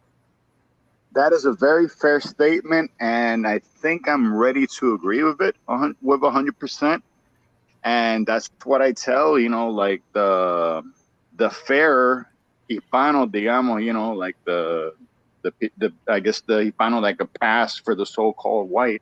Don't do it. It's a trap. Once you do it, you're done. You're the enemy. You're guilty, and it's over. So yeah. Well, but that's the thing. It's so crazy. I don't know if you watch the Jim Crow episode, but how do you separate Latinos from whiteness when we already benefited from whiteness? Like that's literally in our history already.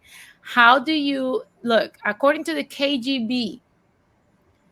Oh, the The KGB. Okay, reliable source. according Better than according the no no no CIA. Better. no no no hold on. According to the KGB, the Es best way jodiendo. Dale, to dale. the Ajá. best way to infiltrate a country and destroy it from within. That's what they've said.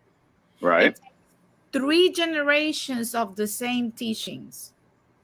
Okay. Wow. Now, You really? Okay. You need three. I think.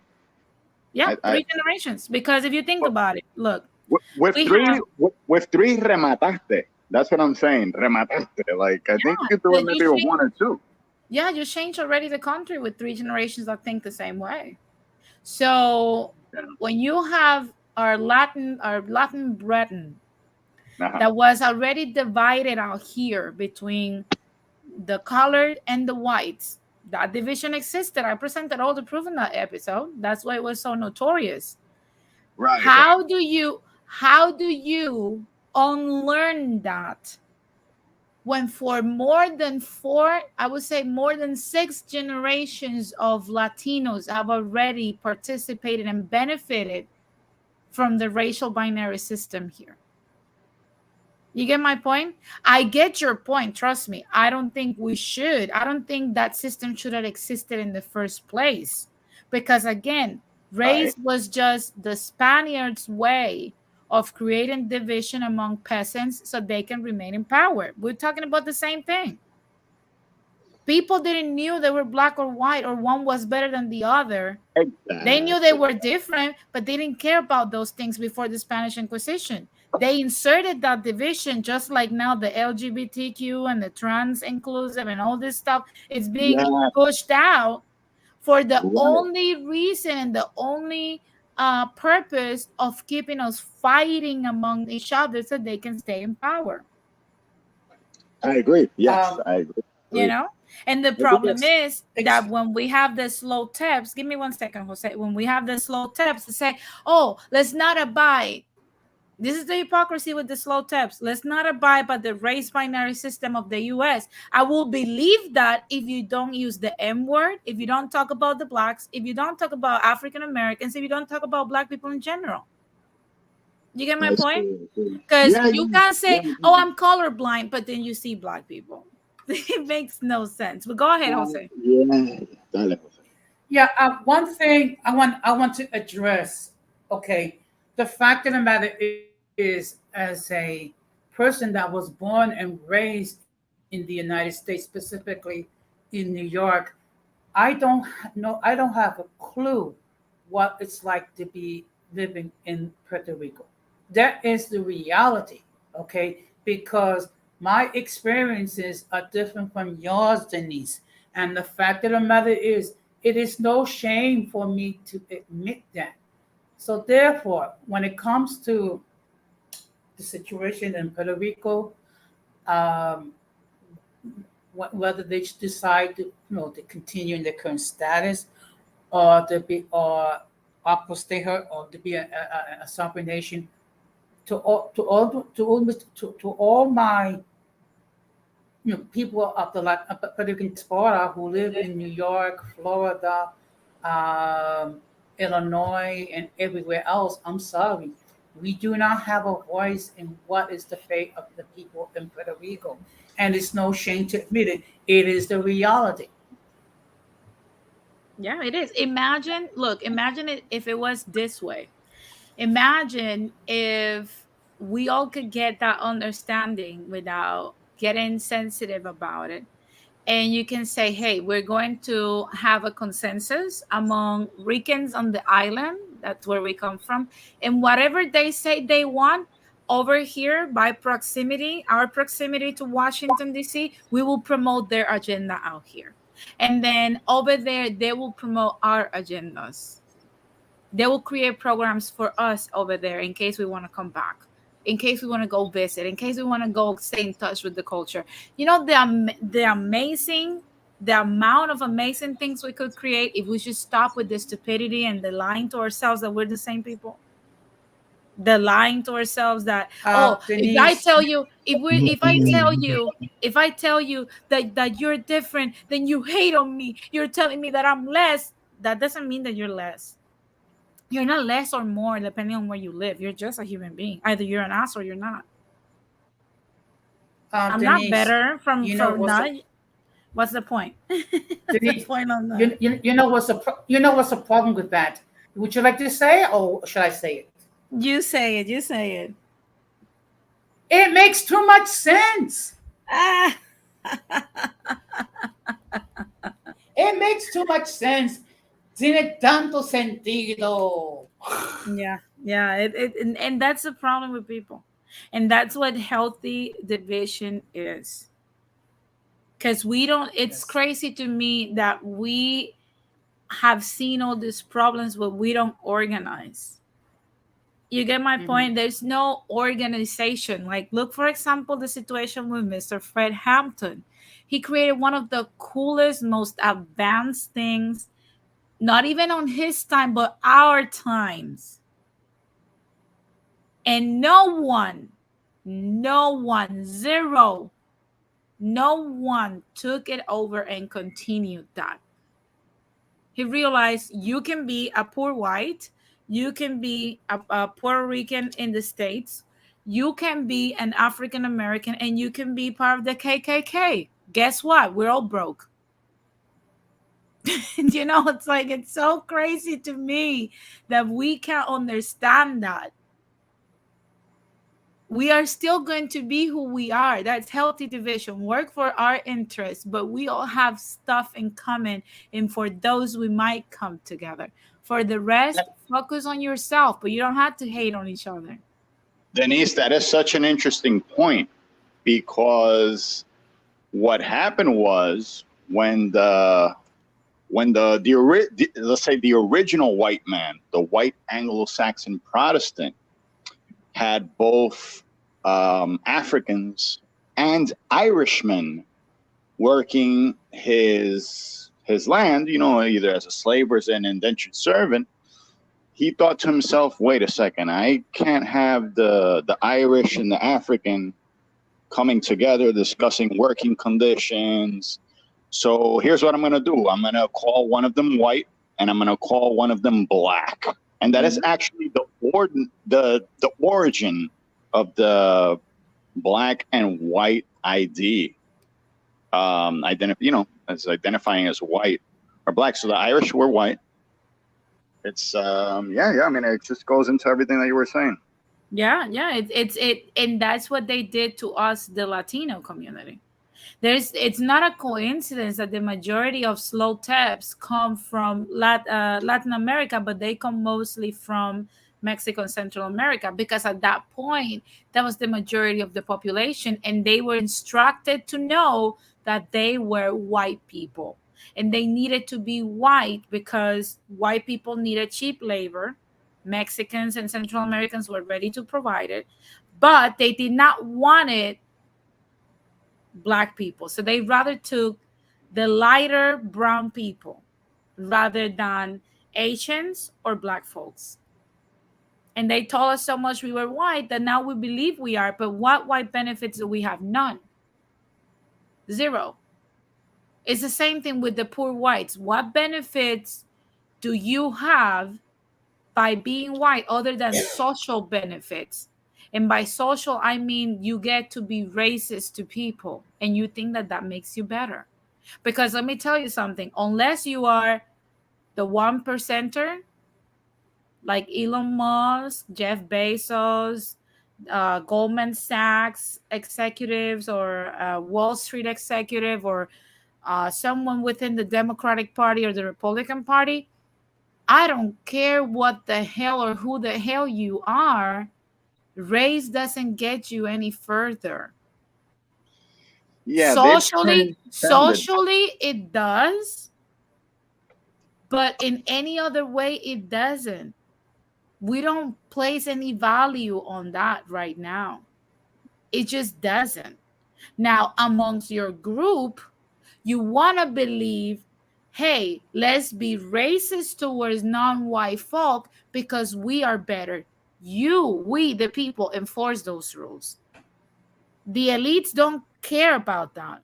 The elites don't even get affected by that. The elites don't even live by that. That's why you have Clarence Thomas being celebrated by white folks. Because the elites don't care about that. They don't live under that same rule. Socially, we're the only morons that are still empowering racism as if it's something beneficial. No, it's not. You look like an idiot when you're racist nowadays. That's how it is. Yeah, interesting you mentioned that. I would even take it maybe one step further, and I see, like, if, again, I've already said it, but I'll say it again. If you choose to identify as white, say you come, from Puerto Rico, Argentina, hey, maybe you got light brown eyes or green eyes, your hair is somewhat straight, and it's, maybe, you pass for the quote unquote whatever white is. Why would you do that to yourself? All of a sudden now, it's going to be harder for you to get into college. It's going to be harder for you to get a job. It's just going to in other words, I see identifying as whiteness as like you're shooting yourself in the foot. Would you agree with that, or what are your thoughts? What are your initial thoughts on that? I don't think you look at this point. I don't think you should not identify. I don't try to police how people identify. You can identify however you want because, like I said, the But race wait, binary, the slow race down, because we binary. have people. I mean, we have this man identifying as a woman, right? That you were talking about. I get that, and it's like I said, I don't have a problem with them identifying as however they want. That's your individual thing. We don't But have then to he empower stays in the those. men's sports. He could identify as a woman, but he has to stay in the men's swimming and do men locker room and do everything with men, Exactly, and then he can because identify as a woman. Like you can that's his own business. exactly you can identify however you want. Like for example, I can say here today I'm Asian. I can Right. literally say that I'm Asian and I identify as an Asian, and now from now on, all my paperwork, I'm gonna say I'm Asian. Bueno, con I eso, can do ojito that, chino. but that doesn't make me Asian, though. You're gran combo. You're gran combo. Tego Calderón, ojito chino, Asian. It's so crazy because that's literally how it is. Now, white folks are going to be white, and that's okay. They created the system. It has lived for almost 600 years. So Right. it has to, at this point, that's how we live. That's our reality. We can't deny history either. It has been here for 6 centuries. That's at most 18 generations. 18 generations at least have believed that there's black and white people. So, of course, that's how it's going to stay. It's not something that we created. So like when people say, oh, you're Afrocentric, you're being brainwashed to say you're a black person by the blacks, are you a moron? Blacks did not created this system. White people did. No one else. Brown Right. and black people did not created the system. It was white folks that created this system. If you don't like it, then tell Caucasians to erase it from history and start teaching other things in school. But they don't want to do that, though. But So it's going to stay. when you say white folks created it, could we pin it down to the real architects, the estoy hablando en el teléfono, white Anglo-Saxon Protestants, or how do you see that? Come again? When you say that white folks created it, ¿tú le estás echando los 20 a los anglosajones, or do you kind of pile all Europeans? I'm just trying to see más o menos. But that's the thing. European people, for the most part, are white folks. I don't get where people are saying, oh, like, for example, Spaniards. Spaniards are not white. Spaniards are white people. What's their composition? Espérate, you said Spanish are not white? They are white people. What race are Spaniard people? What's their race? Limbo? I would say Iberian would be the race. Yeah, but that's not a race. Iberian is not a race, though. Iberian is not a race. You can be Iberian, but Iberian people are white people. They're all Caucasians. So in this instance, we are basically equating white with European. Is that fair? Yeah. For the most part. Right, got it. For the most part. I guess my resentment is that I don't want Protestant Anglo-Saxons to get away with this project, which, like you said, it's been going on for hundreds of years. But you gotta see it this way. If they were not considered white people, if Spaniards did not consider themselves as white people, why they differentiated themselves from indigenous, which are brown, and black people from like the African slaves? Yep. They are telling you with the Spanish Inquisition that they are white. They created the system. Yep. Now, I'm not saying, hey, their DNA might not be mixed with something else. They said that they are white. They created this system. Now, did the British Empire took it over and continued to spread it over here in the New World and created their own form of it? That's a different thing. But the originators of the black, white, and brown and the inception of race was never the Brits. It was the Spaniards. They told the world, we're white and you're black and you're brown. Get my point? You could even take it back. You could even take it back to when the Inquisition started. The Spanish passed a series of laws called Los Estatutos de Limpieza de Sangre. And what they tried to do was to trace your genealogy to see who had Jewish blood. So this whole thing, que no, porque que this was an Anglo-Saxon invention, no. This was a Spanish invention. And when you look into the Americas, the different caste systems that they implemented, que si uno era mulato, que si uno era mestizo, que si uno era cuarterón, that came from them. Did the British later come in and co-opt it? Yeah, sure. But the whole basis of color, you could even look back to the documents when the Portuguese were enslaving people from the Congo in the mid-1400s. They already were referring to themselves as white and the Africans, the Congos, as blacks. So explain that one to me. Oh, that was Dale. for Inquisitor. That was for Inquisitor or for me? Yeah, no, por Inquisición. Dale, explícame eso. Hey, los oigo ahí platicando. Deme un breakcito que estoy cambiando pañales, quemé un hamburger, pero I'm kind of listening, and si aguantan, estoy ahí para el toma y dame, pero dame un break. Coño, es que yo no tengo mucho tiempo para estar aquí porque yo estoy haciendo algo también. Saturday, busy Saturday. I want to welcome. No, but in all honesty, ¿Ese es Maceo? Sí. Por fin me doy con el Maceo. Ok, espérate, aguanta, dame un break. Y vamos ahora, espérate. In the meantime, while Inquisitor is going to respond to Maceo's statement, I want to welcome Rakim, the introvert Boricua, and Kevin C. What's up, guys? Hey, how's everybody doing? Good. What's up, Rakim and Ramon? Hey, what's going up? on, Denise? Hey, I appreciate you letting me on the panel. I mean, it's just that there is so much there is so much that you're going over, and it's it's a bit all over the place. But when it comes to the subject about division, I'm not sure what is it with the goal, because you think you put it as division being a healthy thing, and I have to disagree, because nothing good can come out of it. I do understand that different groups, different peoples, they might have their own characteristics when it comes to their identity, cultural practices, and so on. But maybe it's me trying to have kind of like the spirit of an ambassador, because as you know, we Puerto Ricans were not allowed to have one ambassador, so loosely expressed, all of us are ambassadors of our people, right? And there is something that you're not gonna like what I'm gonna say, but it does seem like you're trying to hammer home something that we already know when it comes to there are differences. Yes, there are differences. Okay, you don't have to keep bringing that home.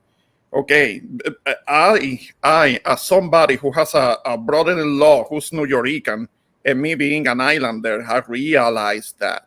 But we recognize that, and then we work past it. We look for what is it that we have in common and build from there. Because one thing that we're trying to do, like my sister and I, and this is something that maybe I have already talked about it before with you, is that my brother-in-law, him being from the Bronx, he may have a familiarity with the culture on the island, but there are many things that he doesn't know. So my sister and I, we take it upon ourselves to tell him, okay, this is how we pronounce this, or this is what this is called, or this expression goes this way. So his Spanish is actually limited.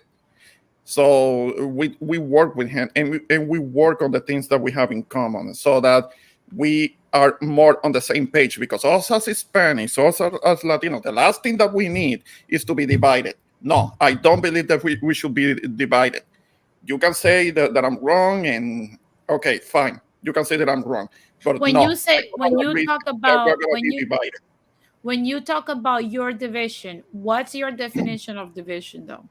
Well, it's just that you try to bring home that okay, we Puerto Ricans are from the island. This is us, and Mhm. New Yorkers are in New York, and this is them.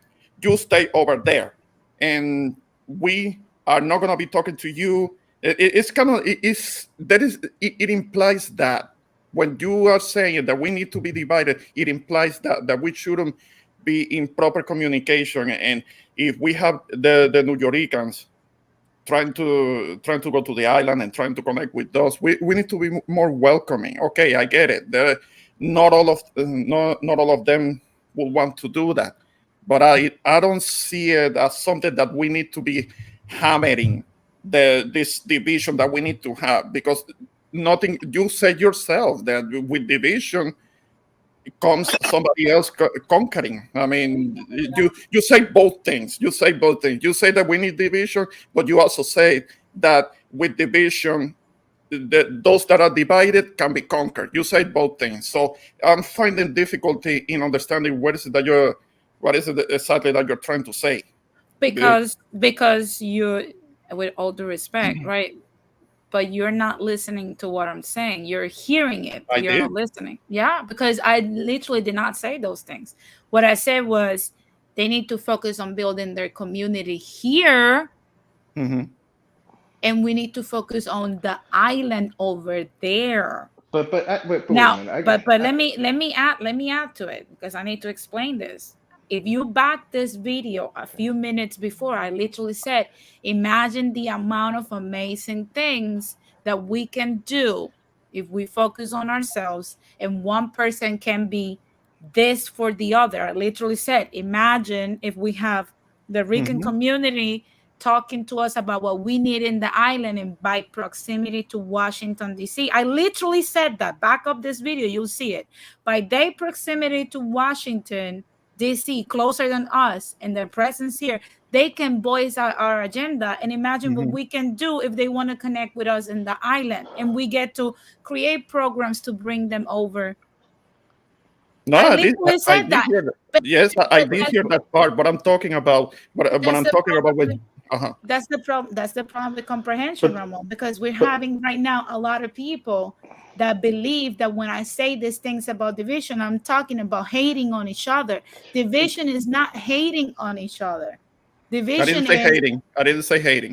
but that's the implication that I've heard from many people, not you precisely, but that's the implication that many people get. Mhm. Division is not there to hate people. If we wanted to be united, why we have Mexico, Guatemala, Puerto Rico, Dominican Republic, Haiti, Cuba, why we have all these places separated and we just call it Latin America?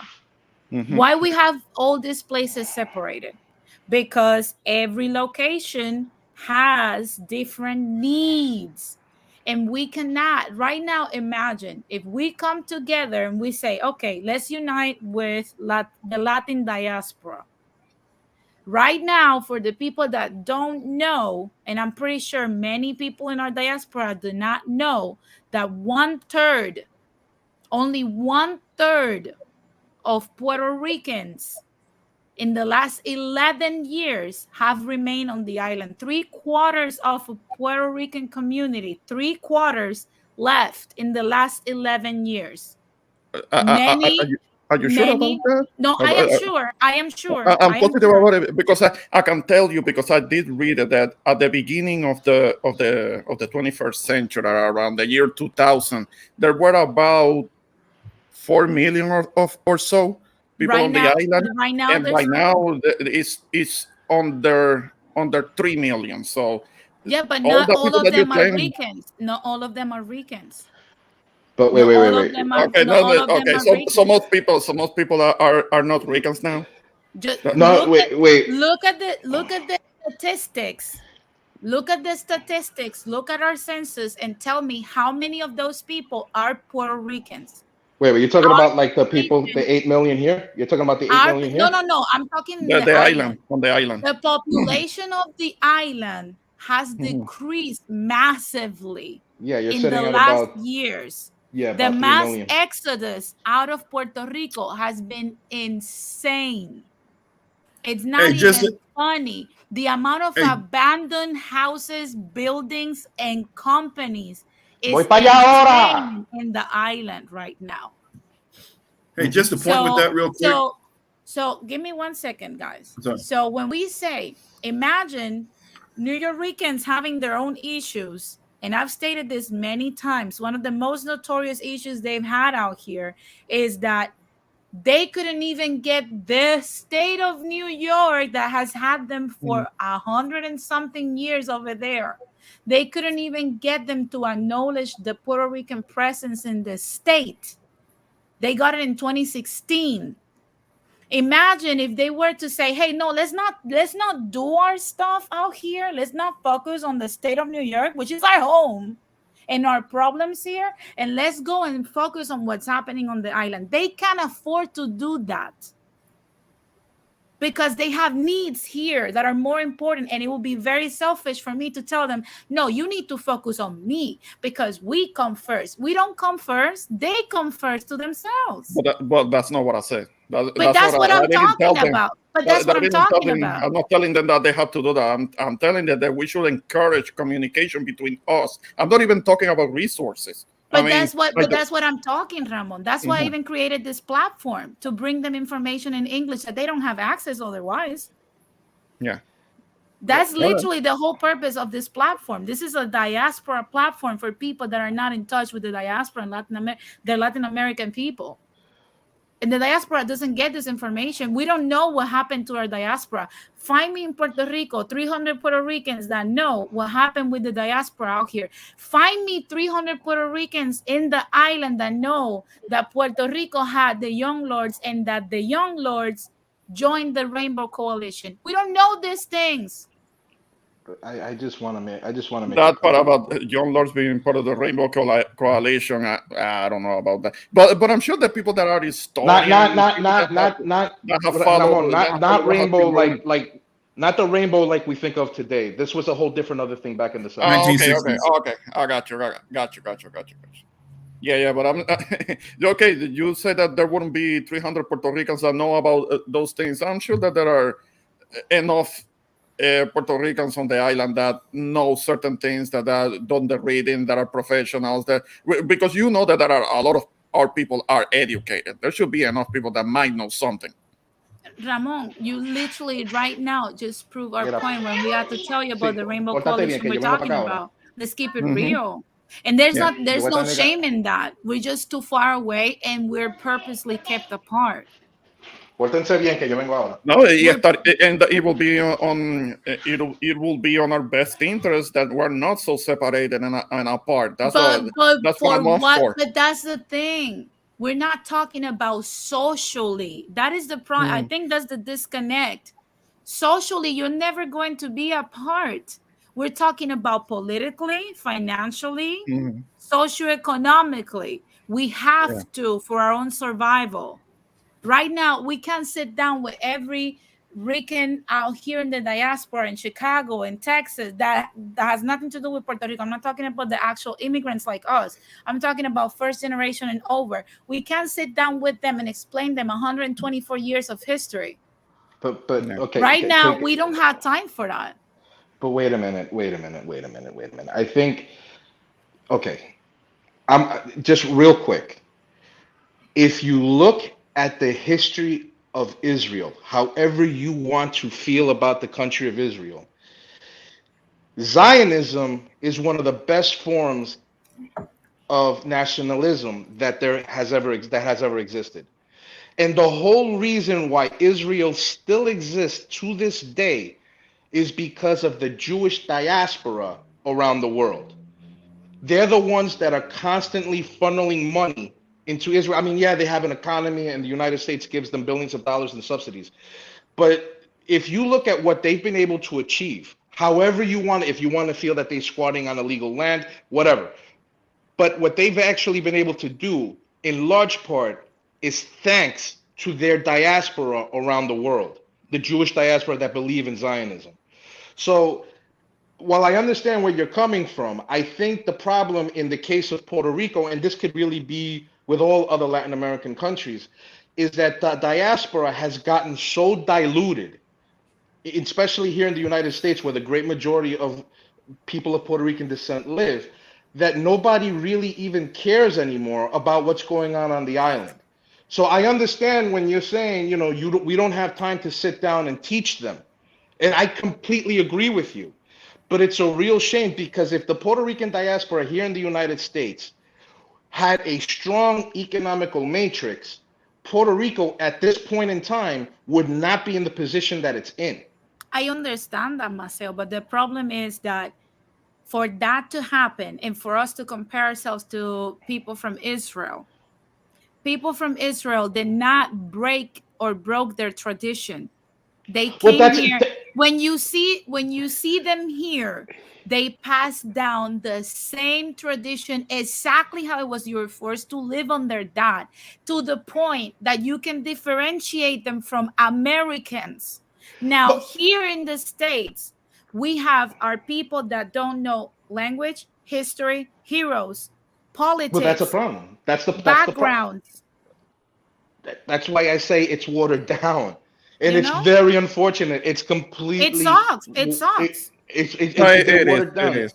That's one of the reasons why they should connect with us, but the islanders. That desire they're is not not going. there. They're not going to want to. They're that not going. Desire is not there because I agree. I'll give you that. That desire is not there, which is why I'm saying, and that's the thing. I'm not trying to do it out of hate, and I even posted it today. 2 days ago. You don't even know what the Jones Act is, and I don't have time to explain that to all the 8 million Ricans out of the island of Puerto Rico. We don't have the energy to do that if we are to survive. Right now, we're in austerity measures. We have teachers and cops and firefighters retiring with $500 a month. We can't afford to do this because we're running out of time. The problem is that people don't understand. This is not out of hate.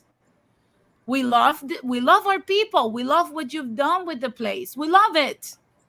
However, we don't have the time to do this unifying because, like I stated before, it will require 3 generations to change this to the way it was supposed to be. And we have the people that came here, our people that came here. I don't blame them for what they did because they had to do that in order to survive. They had to assimilate here. So what they did, they abandoned Spanish, they abandoned our culture, they abandoned our values and our principles completely. Why? Because they needed to in order to survive. It wasn't a choice. It wasn't a choice. So it can be changed back. It can be changed back, but can Puerto Rico withstand 90 more years of colonialism? Okay, está bien. Can Puerto Rico withstand 90 more years of colonialism? Oh, no. The rate things are going, that will have to change. Hopefully, the younger generations on the island really wake up and start turning things around for the island's sake. If Puerto Ricans in this country, especially let's say here in Florida, if everybody in Kissimmee and in Orlando, Osceola, Orange, Seminole counties, and let's just put it the state of Florida, which is where the most Puerto Ricans are right now. If the concentration of Puerto Ricans here said, you know what, we're not going to vote. We're not going to vote until somebody comes to us and tries to play ball with us. But that's never going to happen because even among the Puerto Ricans here, everybody's divided. Yep. There's no unity. Y portar una bandera para los que están aquí, para los que llevan años aquí, nacieron aquí, se criaron aquí, llevan 2 o 3 generaciones aquí. Portar una bandera una vez al año, eso no te hace boricua. I mean, I'm sorry, it sucks to say, but si tú no has sudado arriba de esa tierra, si tú no has sangrado arriba de esa tierra, si tú no has hecho nada arriba de esa tierra, no venga coño con el discursito de que no, because no, man, that's not the way that it works.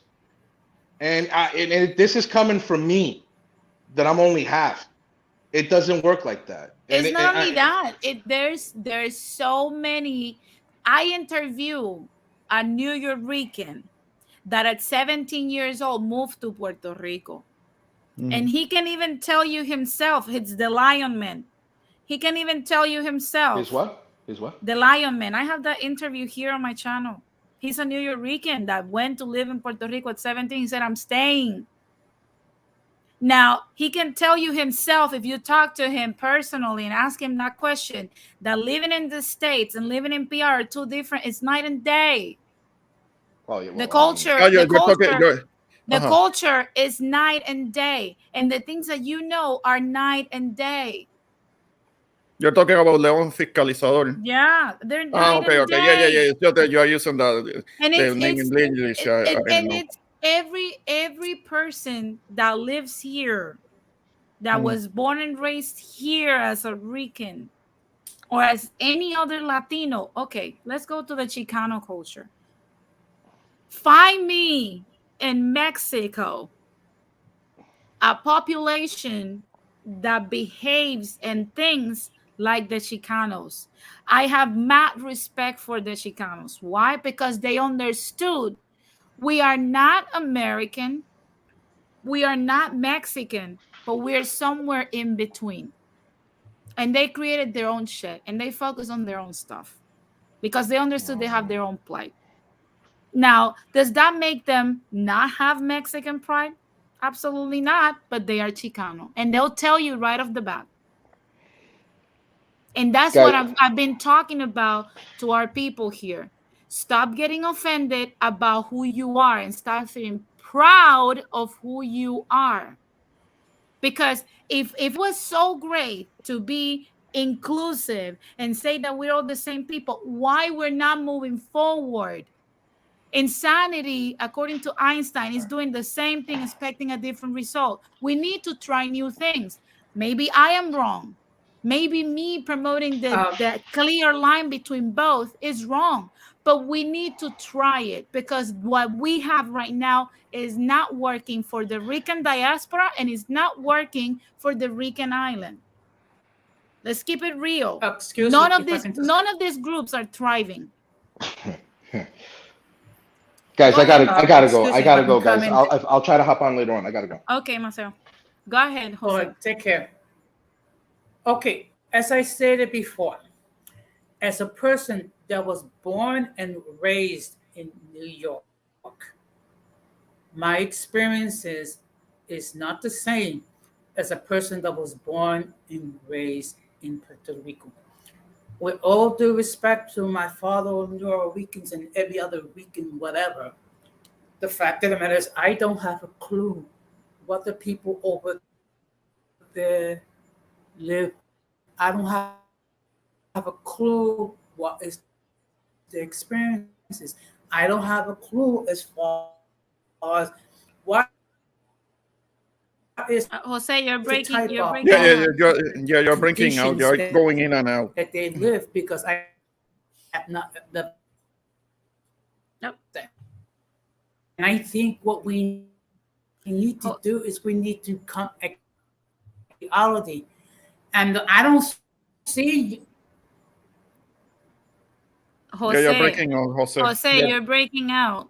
Okay, can you hear me now? Yeah, I can hear you now. Go ahead again. Yeah, if you can kind of sum it up what you're saying because you broke in and out several times. We can hear we you. Hear you. We can hear you now. Can you hear me now? Yeah, we can hear. I think Jose has a delay.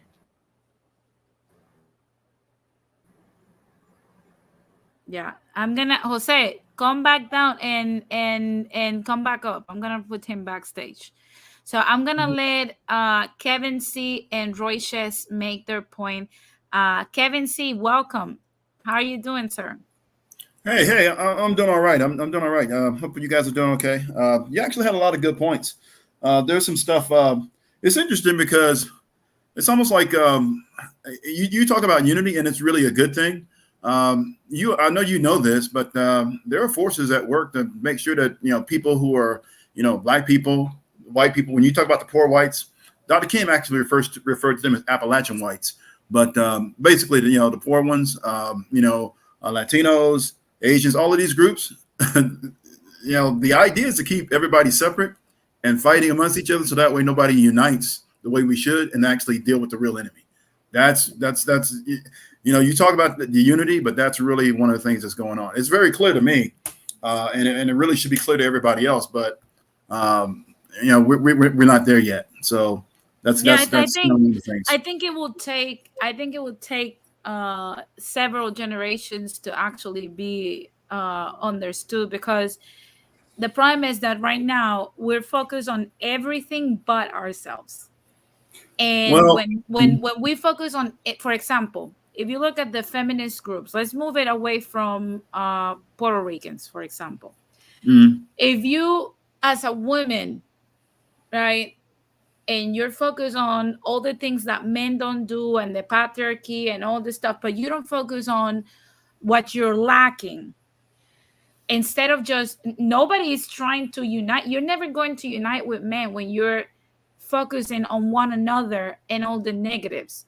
When women start focusing on themselves and we start making the changes that we do, that will bring us together. Not as equal, because I'm not equal to you in any way. I'm a woman, you're a man. I'm not your equal. However, it will bring us together for a higher purpose that will benefit the both of us. And I think that's the concept that people are not getting. Healthy division means you got to focus on you. And eventually you will realize that even focusing on you will better the quality of life for everyone else, because you will come together, because we all have the same situation. We all have the same quote unquote enemy. But if we keep focusing on one another and doing the same old things and attacking each other and hating on each other, that's when the problem starts. Absolutely. It's funny you say that that men and women aren't equal. You don't hear a whole lot of women saying that.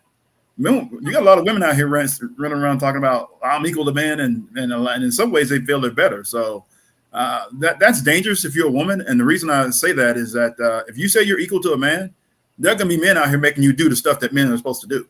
Yeah. They're going to be like, okay, well, you got it. They're going to make you do it. That actually hurts women, by the way. So, it does hurt us. Men are going to make you do all of that work. Hey, so there's a few things I wanted to hit on that you actually touched on that might be related, and that one of them was Ricky Martin. So so I'm gonna tell you something. I know he's not ours, right? But we love Ricky Martin, right? We like that dude ever since he was back in Menudo. So people, if you really know him, then you know that when he was in that singing group, and then he kind of came out and did his whole. He had black people running around here talking about living La Vida Loca, she bangs, all of that stuff, right? Yeah. So we like the dude, and the thing is that when that came out, I'm like, wait a minute, that doesn't sound right. That doesn't sound like, because he's been a stand-up guy his whole life. You see what I'm saying? Like, so it's kind of like when somebody's trying to. What I would do is I would look into it and kind of see what he's trying to do as far as making big moves or trying to help somebody. Because what a lot of times when these celebrities get these accusations, that sometimes they're trying to do something big behind the scenes, and one of the ways to shut that down is to come up with an accusation. Yeah, you know what he did? He's doing two things. He's working with sex trafficking of children. He's against that. And he's also working against the corruption in Puerto Rico. See, there you go. And I'm going to tell you right now. What's the easiest way to shut that down? Make an accusation against them, get somebody to say something. And I don't want to get into it because I know it's family business and related. With I think it was the nephew and some other stuff and everything going back and forth. But I mean, I'll be honest with you, I don't necessarily believe it because if he's fighting corruption against the government, then what's the best way for the government to get him off its back or get him off their back? Is to actually criminalize him or demonize him in some way, so that way it'll destroy his credibility. And that's kind of like what you saw with Bill Cosby. Bill Cosby was trying to make some big moves for black people, and then all of this stuff that supposedly happened in the 60s came back to haunt him. And it's hard to believe that it's true or not true, but the thing is that when you go 60 years past something, 60, 70 years past something, because I look at it like this: if he was doing something wrong in the 60s, that's when they should have got him. It was easy. If you're a black man in the 60s, You know how easy it was to criminalize you and put you in jail and just end you right there. Yep. That was We've so seen easy. it. So black people, we're confused. We're like, wait a minute, why would you wait 60 plus years later after the fact and then say, oh, well, he did something. That's why they're having a hard time trying to make all of this stuff stick, because, you know, he was in jail. Then they're like, hey, well, we really can't make this stick. We didn't follow procedures, and people were fighting it. And then he got out, and now they're trying to do all the civil stuff. So the whole idea is to criminalize him and villainize him, so that way he can't make those big business moves, because that's what he was trying to do at that time. And then the people who actually pull the strings behind the scenes as far as making those connections, they back out. So you notice all of that stuff that he was trying to do hasn't gone through. And I'm gonna tell you where black people see the hypocrisy here. So we know about Emmett Till and Carolyn Bryant. All right. So Carolyn Bryant did that thing where she accused Emmett Till of being fresh with her or flirting with her or saying something negative to her. And then all of a sudden, 60 plus years later, so she can clear her conscience because she's getting ready to die, probably, she says, oh, well, that didn't happen. And she tries to spin the story to make it seem like she tried to somehow save Emmett Till and tell her husband not to torture him and take him back home and stuff like that, which we all know is a lie. And the thing is that they found an arrest warrant, 60 plus years later, and this woman still is running around. So when black people see that, they go, wait a minute, y'all are demonizing Bill Cosby and bringing up all these charges against him and doing everything to make him look bad. But this woman who literally lied on a 14-year-old, preteen, and she's still walking around free today. And nobody's, so this is this double standard that we're talking about when we see these kind of things. So, and the only other thing, and one thing I'll say about the Jose Alba incident real quick. So, look, we like Tariq, we like Jason, right? Professor Black Truth. The problem is that when they explain that story, they left out details, and I don't know why they did that. Because when I go back and look at some of the other people talking about it, you got a lot of people actually disagree with those two. Now, remember, Tariq and Professor Truth, they generally are on point with some of the stuff, with most of the stuff they say. So they got a lot of respect in the grassroots. But, look, sometimes people get it wrong. And most people, most black people, most FBA, I say FBA because I think we know what we're talking about here. Or I like to say freedmen, because that actually was a government designation, freedmen. So a lot of people disagree with him. Bottom line is that black dude should have never went behind the counter. See, and because you don't know how people are going to respond to that. So it's unfortunate that he lost his life. But look, that dude was at least 20 years that man's junior, right? So you got a young dude messing with an older dude. The whole thing doesn't look good. And I've had situations where younger dudes try to come at me before. I'm like, wait a minute, dude, you're like 20 years younger than me. You really want to fight me? Like, you serious? You want to fight me? Yeah.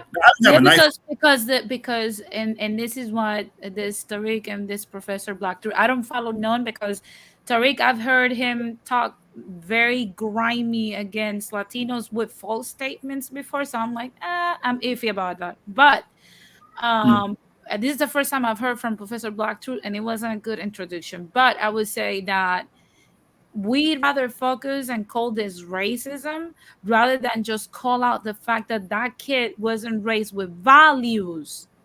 Because I don't care if the clerk was a Latino, a white or black man. If that was your pop behind that counter and he came back there and do something to him, you wouldn't be saying this is a racism thing. Yeah, nobody respects that. These younger dudes can't be coming. The guy was older, so and he really could have hurt that guy. He pushed him around a bit, and you didn't know how to respond. That dude could have had a gun. He could have shot him, and he'd have been justified. And nobody would have said anything. So the thing is that, generally speaking, a lot of black, and I looked at a lot of sites. I've talked to a few black people about it, and you know what? We all agree. The majority of us agree. Hey, look, we're not mad about it. It's like the dude should have never went behind the counter. That's if he'd just stayed, if he just resolved it in a peaceful way, then they could have figured something out, and he'd still be alive. There's a whole lot of other things behind that. Now, here's here's the other thing that relates to that.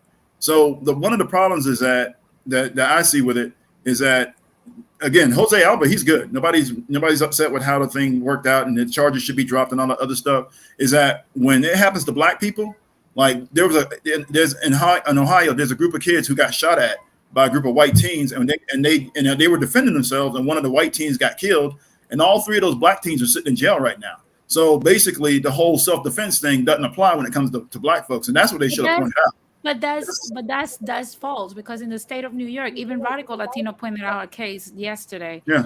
on his video where in the state of New York, we're not talking about another state. In the state of New Yeah. York, same thing applied to a black dude that killed a white person. Yeah, I saw that. Yeah, So I saw the at Diallo least in incident. New York, Yeah. at least in New York, it's the same treatment for everyone. So Yeah, well, I know, but what I'm saying is that it's not consistent across the board, across the entire country. That's kind no, of it's never going to be across the board in all the country, because look at what happened with the Cuban trucker that lost control of his vehicle, and they wanted to give him 120 years, but then there was white people that did the same, killed more people than him, Yeah. and they only got like 5 years. It's never going to be like that. This is a white Yeah, man's but, but see, that's the problem with the laws in the United States, and that's the issue that I and probably a lot of other black people have personally with our laws, is that when somebody of another group does something either similar or close to it, then there's different treatment. There's different like I disagree too when that trucker he actually, they got that sentence reduced. Now that's not to say he shouldn't get punished. And actually, the company should have been held more liable than that guy. Like, he should be punished too, but not to the extent that he's got to do like they try to give him like 100+ years or something like that, right? 120, yeah. Yeah, exactly. That was crazy. Okay, 3 or 4 years in prison, whatever it is they got to do, and then he gets out and he gets on and he moves on with his life. And the dude felt, he obviously he didn't do it on purpose, and it's actually up to the company to actually try to make sure that all that equipment is squared away so things like that don't happen. And then I'll say, what was the other thing? Like so there was a black squeegee worker, which they shouldn't have been doing anyway. But some white guy got out of his truck and pulled out a bat and tried to beat the guy up. And then there was a lot of confusion and chaos. And then somebody pulled the gun out, and the white guy got shot. Well, that guy is sitting in jail right now. So when we say self-defense, then people are trying to say, hey, that guy defending himself just dropped the doggone charges. That you could argue how they got there and all this other stuff and everything else. But the bottom line is, you don't know, when you come at somebody, you don't know how they're going to respond. You don't know if they're going to respond with a knife. You don't know if they're going to come up with you with a bat or even a gun. So this whole thing where, people feel like they can just, run up on somebody, then, that's how it turns out. That's really on you. Like, you gotta but I agree, it should be a rule of thumb everywhere. It doesn't matter where in the US. If you put hands on people, prepare to be met with deadly force. I don't care if you're black or whatever, you're going to be met with deadly force. Yeah, exactly. So because we can read minds. We don't know if your intention is just to hurt us a little bit, if your intention is to cripple us or kill us. Yeah. But but just for a little bit of clarity, most black people agree that young guy should have. You should, first of all, you shouldn't be messing with older folks anyway. I'm not trying to insult the guy by saying he's elder or older, but I mean, doggone, he's at least 20 years older. And I'm saying this because I'm telling you, I had an incident with a young man. I could not believe this young man wanted to fight me. I'm like 20 plus now. Understand? I get in the gym. I do my little boxing and everything else. But really, I'll be honest with you. Older guys are no match for these younger folks. And we shouldn't be, you really should be having respect for these older folks, because even if we work out and take care of ourselves and try to stay in shape, our bodies are not up to the task of. That's why you don't have a 40-year-old. That's why a 20-year-old boxer is going to beat the hell out of Mike Tyson today in his 50s. See what I'm saying? Mike might give him a little bit of run, but if you're a young boxer, you ain't gonna go up against Mike Tyson and just out of respect. But my whole point is that that dude should have never, just out of respect to him being an older guy, he should have never went behind that counter. So I'm telling you, black people are not signing off on this. We agree to that Alba. Yeah, I saw the comments. I saw the majority of the commentary that is non-FBA people for the most part, and they don't agree with that. They agree that Jose it's non-FBA and FBA too, but I mean. We gotta. There's some issues with FBA and non-FBA, right? But that's another topic. But to be honest with you, for the most part, my encounters with FBA as a Latina is that they just have disdain for Latinos. So it's not a good look. I've never had that treatment from ADOS. Never. Excuse me. Go ahead. No, I just want to acknowledge the fact that the 18th letter and Roycher's having an opportunity to speak. So I just wanted to make sure that. Yeah, I'll go ahead and back out for a few minutes. I had a few other Okay. things, but I'll go ahead and stop for a second. Okay. I didn't mean to interrupt. I just want to make sure that they have an opportunity to speak. I'm sorry. Yeah, that's okay. That's okay. Now I'm gonna move to Roy Shes and then I'll allow Rakim. So Roy Shes, real quick, what's your point of view on today? Hello, everyone. Thank you for having me. Well, I was intrigued by the topic, but I also, listening to the topic, I noticed that the conversation shifted at least twice about the word division. So at first, when you mentioned the elites and the peasants, I took that to be the division that you were talking about, right? So I took it that you could take away all this race talk, all this ethnicity talk. Either you're a peasant or you're an elite, part of the 1%. So either you're part of the 1% or you're just a peasant, basically. So I don't care what color you are, what religion you are, how much you weigh, what music you like, what gender you prefer. You're still a peasant if you're not part of the 1%. Absolutely. Right. So that's one division. So the subdivision, I think that some people were confused about are the ethnic groups, right? So because they think when you say division, they think ethnic group. So I think that you and Ramon were having that little difference, that he was thinking about ethnic group instead of the two divisions, the 1% and peasant. He was thinking Puerto Rican from the island or someone else type of thing. That's a division within a division. That's a subgroup. Now, so you went down from the hierarchy of the larger group to a smaller group. So yeah, there's division there because people are going to have their own preferences within that small group. And I personally, I think it has to do with a lot of ego. There's got to be somebody in charge of people all the time when it comes to minorities, right? So there's got to be one HIC. I won't say the other, head, something in charge, right? Yeah. So for minorities, that's a big thing. The elites don't do that. So the elites, all of them are leaders. So there's no such thing as a HIC because they all have subordinates. So, you have 10 people in the room and each 10 may have 100 people under them. So they don't look at it like competition like that. Well, I'm in charge of you and you're, they don't look at it. It's only the minorities that tend to do this. Am I wrong or not? No, you're absolutely right. And one thing I want to add to what you're saying is that the problem that me and Ramon were discussing, it points directly to that point. I think that's where the confusion is coming from. If you think about it, the problem that we have with the Rican diaspora, at least, I'm not going to talk about other Latin diasporas, but it's the fact that our diaspora wants to unite us with the American peasantry while we want to be our own people for our majority. So I'm not blaming them for that because they have been disconnected from who we are. So they don't know that. So to them, it's like, yeah, it's just more of us. But in reality, what we're seeing is all the loss of culture, knowledge, and history. So in all fairness, it's like there's a healthy division that must remain, healthy lines that must remain, but not healthy hate. Healthy hate doesn't exist.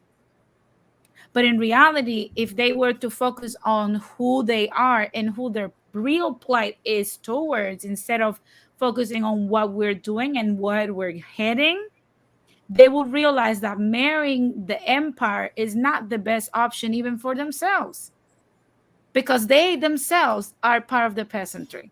And if they had it bad, we had it worse.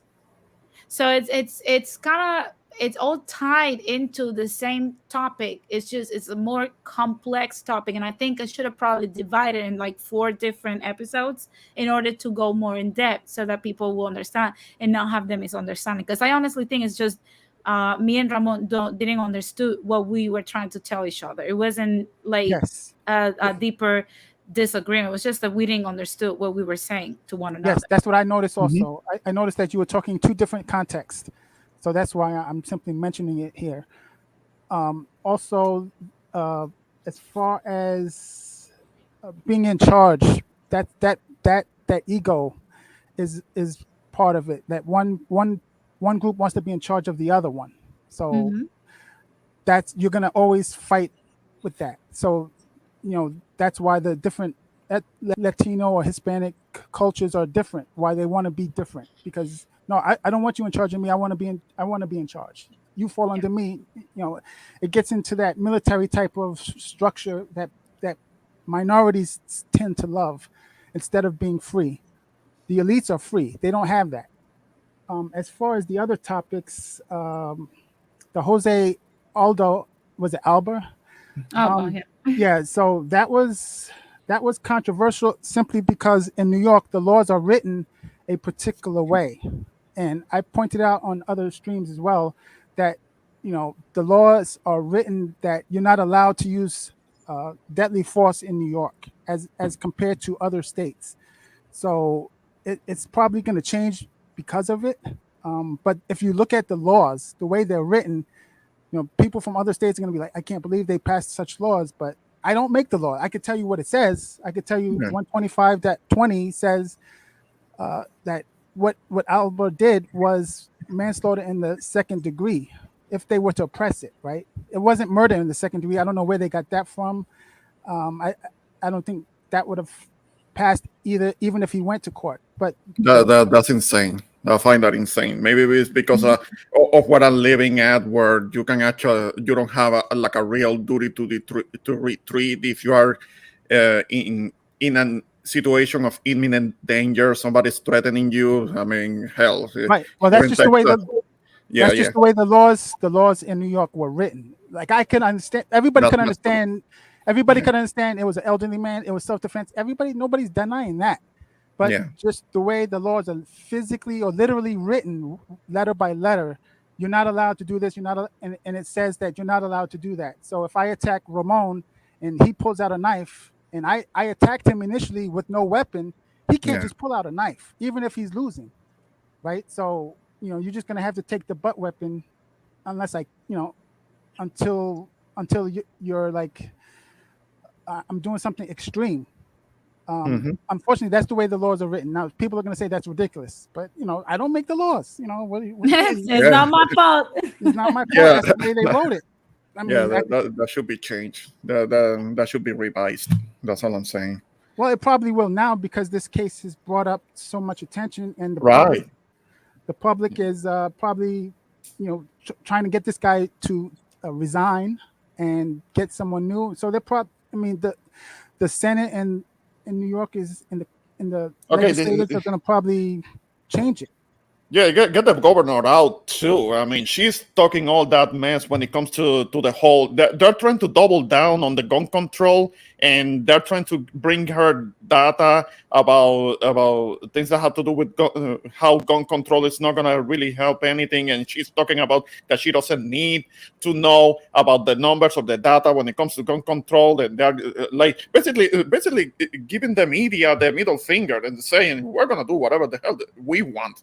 I mean, we're going to double down and making things even more difficult for people in New York to be able to protect themselves. But she doesn't care because, again, because she's a politician. She already has all the protection that she needs out of the taxpayers' pockets. I mean, so it doesn't affect her. It affects the law-abiding citizen, because it's not going to affect the criminals either. We know that. But the problem is that we have people out here that are already classified that if you believe you should have a protection, a gun for your protection, you're a Republican or a right-winger. And I'm not, but I do believe in self-protection.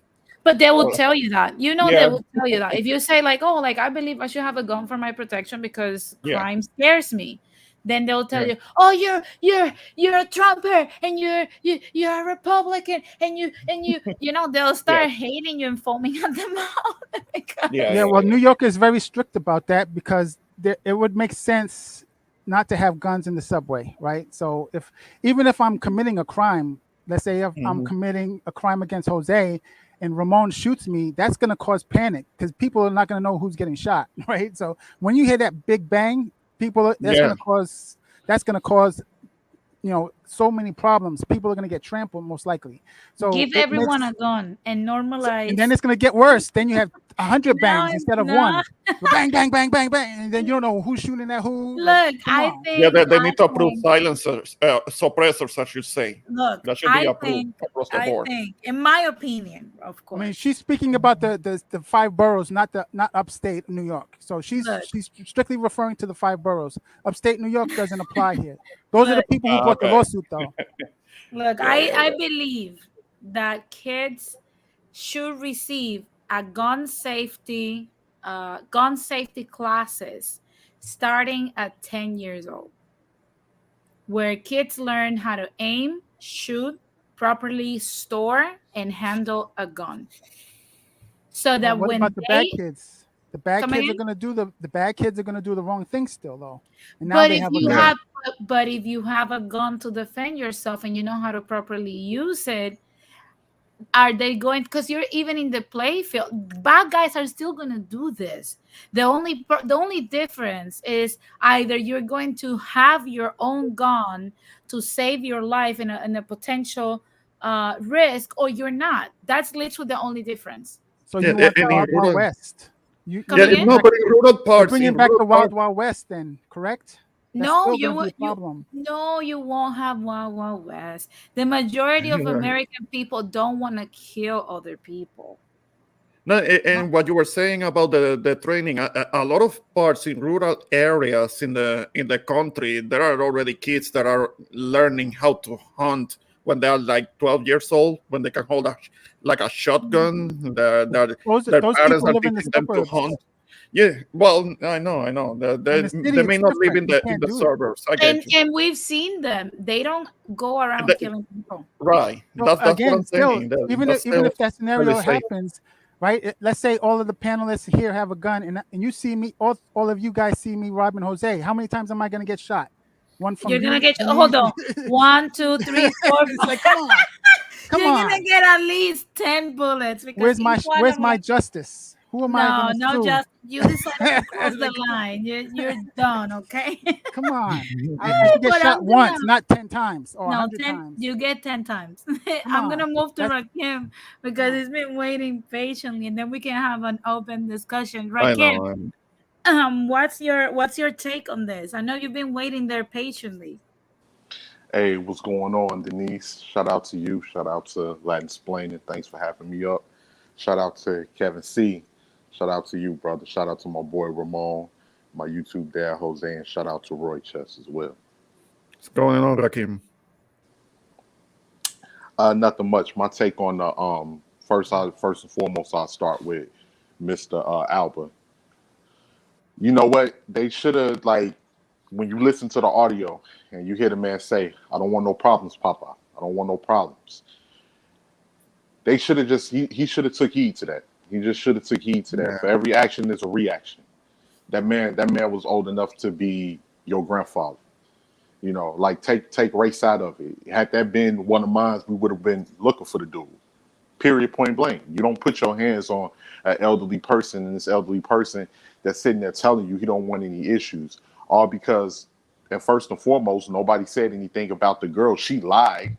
That's the reason why the guy came in there so aggressive the way he did. She lied and said that he disrespected her, all because her card didn't work, where you couldn't even be able to purchase a bag of chips, and you want to turn around and you want to make a scene because you know that your card doesn't work and you can't purchase anything, and then you go get this man to blindly follow you, and he's going off emotion. He attacked Mr. Alba, and then I'm sorry, y'all. Can anybody hear me? Can you guys still hear me? We hear you. There is a little Okay. bit of static. I mean, but we can hear you. Yeah. I'm Can you hear me all right now? Yeah, we can hear you. We can hear Okay, you. yeah, he attacked Mr. Alba, and this is what it led to. Mr. Alba defended himself, and he lost his life over a bag of chips. And in my personal opinion, that woman need to be arrested because she's just as responsible for sending him off on that dummy Yeah. mission for him to lose his life in the manner that he did. So I don't think anybody would disagree with that. Now, as far as like, I consider myself part of the FBA group. I do agree with certain things Tariq Nasheed say. It's some things that I don't agree with, but like Kevin C said, for the most part, Tariq Nasheed is very accurate with his information. And for a lot of the things that he say, he does come with receipts.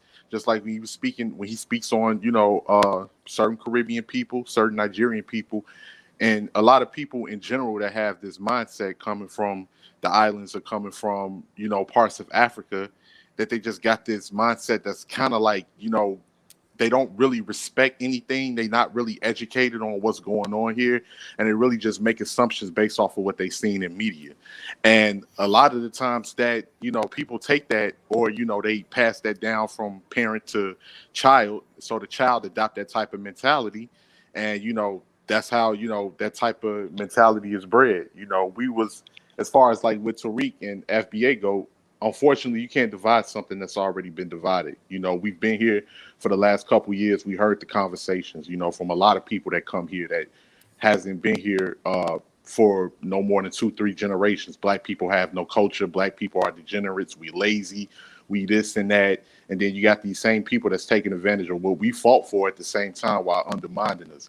That has to stop. And that's not for anybody on a group by group basis, but that's just for individuals who have that mindset that are actually trying to, think you're gonna be able to constantly keep disrespecting us and there's not gonna be any consequences. That's not gonna happen anymore. As far as like, Tariq has presented evidence, especially with, you had this Jamaican lady that he brought on his he didn't bring her on a panel, but he played the video of her saying she don't have anything common with Black Americans. She has more in common with an Indian Jamaican. She don't understand the culture, and the culture is garbage and woo-wati bam or whatever else she said. You had a Nigerian who hopped on Twitter who sit there and said, what's his name, Clarence Thomas, all his ancestors should have been lynched, and all like different things, like just blatant disrespect. And we've known this mentality to exist for quite a while. So Tariq is not telling us something new. He's not really radicalizing people. This is why he's gained such a following, unfortunately, because people know about this mentality. If you interacted with groups of other groups of people, then you know about the vitriol and the disrespect that has been coming. Of course, we're not telling anybody to kiss our behinds, anything like that, but just like that outright blatant disrespect, and at the same time you pretty much oh well, we're not like them and we're going to divide it. So now you got Black Americans who saying, okay, you know what, that's cool. So we're going to do our own thing and we're going to remain divided, and we'll see how far y'all get and we'll see how far we get. So that's what you see that's going on right now. As far as what happens with the transgender guy, men didn't usher this in. The ladies ushered this in. The ladies wanted to unify. The ladies wanted to unify with the alphabet community, and the alphabet community, they partnered up with them, but at the end they had their own plans, and now women feel like they're being pushed out of their spaces, and now they're running to the men to cry about it. But the men had nothing to do about it. They had nothing to do with it. They undermined the men to be able to allow with these people to take down the patriarchy, and this is what we're left with now. We're left with a lot of gender confusion. We left with a lot of role reversal. People don't know what they're supposed to do as a man. People don't know what they're supposed to do as women. And now people are coming up with these different ideologies and, coming up with these different gender categories and everything else. And now it's haywire, because God forbid if something pop off where we are in war, then everybody's going to reverse back to what they naturally are. But then you're not going to have men who are going to have the mindset to go and fight because of all of this propaganda that they've been brainwashed into believing for these last 10 to 15 years. Yeah, I agree. And the problem is that now we're being pushed out our own gender. Now we're not allowed to be women. That's their name now. Now we're menstruating person, or a person with the capacity of pregnancy. Oh boy. Why are they? No, and there are the so-called trans that are now they're trying to tell women how to be women, how to be feminine. Like, what the hell is going on? Why can't they change their name? They've essentially overstepped, and it's going to be hard to bring that back because, look, it's funny because men don't really want this, but men aren't really. We have a hard time trying to figure out how to deal with it, only because we're not women, but we don't like it, but we just don't know how to. It's hard to figure out how to actually approach this without coming across, because basically you just get the thing is, well, you're homophobic and you're this, that, and the third. What is it? Homophobic? What do they say? No, they call us transphobic. Okay, yeah, homophobic, trans folks, and so I'm gonna tell you what men have issues with the trans folks. I've actually seen videos and I've actually heard this discussion. I've seen the things where you have trans folks say, "Well, look, they don't have to tell anybody that they're trans." I'm like, you absolutely do. You absolutely have to do that. That's the issue that men have with it, and you have some of them that literally believe with 100%. They say it with their whole chest. They stand 10 toes down and they're like, "No, I don't have to tell you that." Now, obviously, if we're not interacting with you, now I'm married, so I'm not interacting with anybody, right? But if I were dating, you got to tell me that. Like you got to leave with it. You got to put it in your profile. If you're online, you got to put it in your profile. You gotta, you gotta let me know even before we have the first date, all that other stuff. So that way, I have full disclosure, full transparency. There are trans people. So when they talk about trans people getting hurt and getting injured and getting, terminated, I'm trying to avoid using the other words. I don't want to demonetize your thing. But when they get terminated out here, when people attack them, a lot of times what's left out is that the trans person has not informed the other person that they are in fact, they'd had the surgery or they're pre-surgery, post-surgery, all of that stuff. They haven't informed that person. And look, I'm gonna tell you something about dudes. If you're heterosexual, you take that very seriously. So what you have just done is you messed that up for somebody, and that's not me going against trans people. I got no issue or problem with them, but you have to be clear about that. And you have to tell people that up front. And about 20 something years ago, before this became a big thing, I remember somebody married a trans person.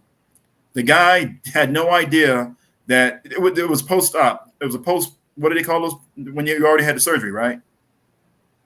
Right? Mm-hmm. Is that what it is? So post-op, and he married and a guy who's heterosexual married a woman, and he was like, "Hey, we need to start having kids." And they were writing in to this because you know how a long time ago you used to be able to write in the radio shows. Now you just call in and you go live stream all this other stuff. Mm-hmm. And so the trans person was like saying, "Hey, look, my husband now wants to produce children. I never told him that I was born a man, transitioned into a woman, and now I don't even know what happened with that situation, but that particularly stands out to me." So you think about the what do you call it, the level of deception with something like that, to actually get a guy who's completely heterosexual, has no idea about that, and then you marry him, and he's like, "Well, shoot, I'm marrying you so we can have kids," and then you say, "Well, I can't produce children."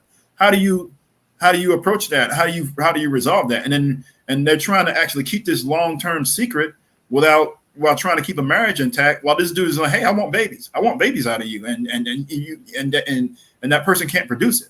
So that's the issue. You got to be transparent, 100%, no lies, no deception, none of that stuff. And not only that, it's like, look, and I'm gonna sound a little bit more, my conservative side is gonna come out, but the fact is that we're trying to tell, like, what the trans community is trying to tell us. I'm not trying to tell them how to identify, but to be honest with you, what I'm trying to explain to the community is that sex is not malleable. You just can't. It's not something you can't change because it extends and represents so much of your identity. Okay, men have a higher bone density. They have bigger bones, muscle mass that's like more intense, stronger than us. They're faster than us. They tend to be larger than us. I'm not saying fatter. I'm like, larger as in like longer bones.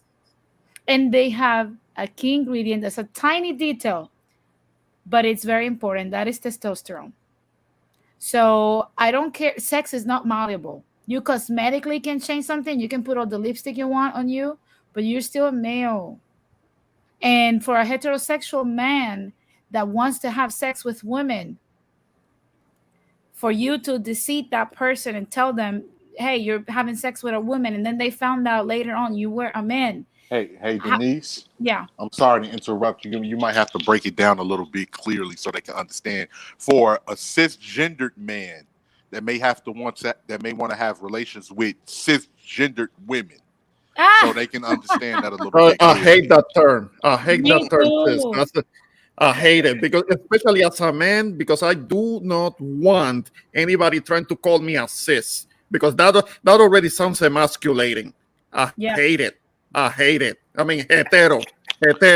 My That's it. boy Ramon, you know I agree with you 100%. I'm just saying that for the platform so they can understand if we may have No, any no, and I people do that understand what Oh, you're no, saying, but no, I don't want anybody calling me a sis. bro, I don't want Oh, Ken, anybody you calling me had goodness a to, sis. gracious. To hell bro, with Ken, it. you had to do that, man. no, Look, so you got I you Yeah, got don't. you got to be able to you got to make it clear for people because you know some people have comprehension skills. I I'm mean, gonna tell you something some people else have lack too. of Is that Yeah, I've like seen me. LBGT folks. They actually refer to cis folks in a pejorative way. They're like, "This cis," what I'm like, whoa, stop. Look. Nah, They nah, make nah, it, they nah. make it sound like a they pejorative they I sometimes. am. prefer Nah, the women as fish. I believe I've heard them Yes, say that they yes, prefer the because women they as say fish. our private parts smell like that. But I'm gonna say it's like I said. Look, if a heterosexual man, right? We're not inclusive in Latin. I am so sorry to the Latin explainers that want me to use inclusive language. I am not inclusive. Um, and I mean, like I said, there's so many terms I can't keep up. If you want us to somehow get enthusiastic or even encouraged to go by terms, you got to simplify it to 2 or 3 words. We can't keep doing this. So I'm not inclusive until you simplify it. Okay. Now, going back, heterosexual men that want to have sex with the women that carry XX chromosome. Okay. Which is real women that were born Dos X. women. Okay. Dos X. No Mhm. una. Dos. Sí. The persona de So, So, dos X. excuse me, Denise. yeah, go ahead. The fact that you have to break it down that terminology, it just explains how crazy things have gotten. And this is Because why mental health is declining, Yeah. I know, but because you know what? go ahead. Yeah, but Denise, you know what's the problem with that shot? Would you like to say it this time, or should I No, say it? Ah, it no, makes so much sense. no. I mean, Que es two que tanto terms. sentido. Two terms that need to go. Cis, the term cis, and the Latinx. We ain't no Latinx. We ain't no Look, cis. look, Hey, I'm and I gonna just tell you wanted to something. say this. I just wanted to say this real quick. To hell with that. I'm sick of blaming every damn thing on mental health. A lot of these people know exactly what they're doing. They know exactly what they're doing. They're looking for a loophole. That's why you got to use the distinct language so you can't give them a loophole to try to look for to get around it to get the advantage on what they want. And what it really comes down to is that a lot of the Autobots and the Decepticons are looking. They just want to. All of this boils down to it is like a lot of people like to use vocabulary gymnastics. What it really boils down to is that you people want to have relations with straight men without and it just be cool. Like other men is they gonna just come into the bar like, hey man, you know I'm with my Autobot. Oh man, it's all good. You know it's all good, man. It's hey that's the wave right now. That's not gonna happen. Absolutely not. I'm telling you, absolutely not. And Yeah, I'm no. gonna tell you, I'm gonna tell you where this actually messes up heterosexual men. So there was this young dude. This is a real life situation. I'm not making this up. I actually heard this story. Young dude actually his first sexual experience was somebody who was trans. He had no idea. You know, they had a surgery. You know, biological went from male to female, right? Did the transition, had the surgery, and it messed this young dude up. He didn't. The person who was trans did not tell this young man at all. So this is his first sexual experience, had none whatsoever. So now this dude he went through this whole psychological, like what's going on with me? Like how why didn't this person tell me? And he's questioning his own sexuality. Like it messes people up. So you can't be playing with people like that. Yeah. Yeah. Yeah, no, and piggyback, like to piggyback from what you said earlier with the whole concept of not being able to have children. Just imagine the trauma that you want to have sex with what Smooth Theo said earlier. A person that's XX, a woman. You want to have sex with women only. And you get, under the deceit of one of these trans people, and you have sex with them, and then you discover that was a man. You do not want to have sex with a man. you wanted to have sex with a woman because that's what your preference is. So my thing with the community, if you want people to tolerate you, because let's keep it real, this concept for this it's always going to be polarized, it's always going to be divided, because the majority of people are not homosexual and they're not part of the community. That is a reality. So it's always going to receive pushback. But if you want tolerance and respect, you have to also give it to other people. You also have to disclose certain, you don't have to say it to the world, because honestly, I don't care. But to be honest, if you're trying to have a sexual encounter with someone, you might want to disclose that before there's any physical touch. Okay? Because to be honest, it's something that no one wants to go through, and your rights to actually be respected cannot overlap somebody else's. When the men's right are going to be validated in this country, you know, we already, men are losing rights when it comes to the pregnancy and child support. They're losing rights in family courts through the divorce and the settlements and the, you know, division of goods. And men are also losing rights when it comes to the prevalence of this pre-notion of guilt, even though they're innocent. They're losing rights for everything. So now what? They're also supposed to just swallow it and then just get with a man that looks like a woman wants to put on a skirt because your feelings say so? That ain't fair. Your feelings are not more important than other people's rights. Okay? So that is sexual assault, and I think men should start doing that. If you are forced to be under that circumstance, I know it might be embarrassing, but it's time to start doing that. Bring that up to light and file that sexual assault suit. That's Yeah, that's literally what I keep. Go ahead, Roycious. that goes back to mental health and the point I made earlier about people wanting to be in charge all the time. That these people have authority, I guess, to get this changed. There's only two genders, man. Like, stop it. Like, I don't care who says anything. If the president says there's three or whatever, I think there's only two, and I think everybody knows that there's only two. So there's some authority allowing this to happen.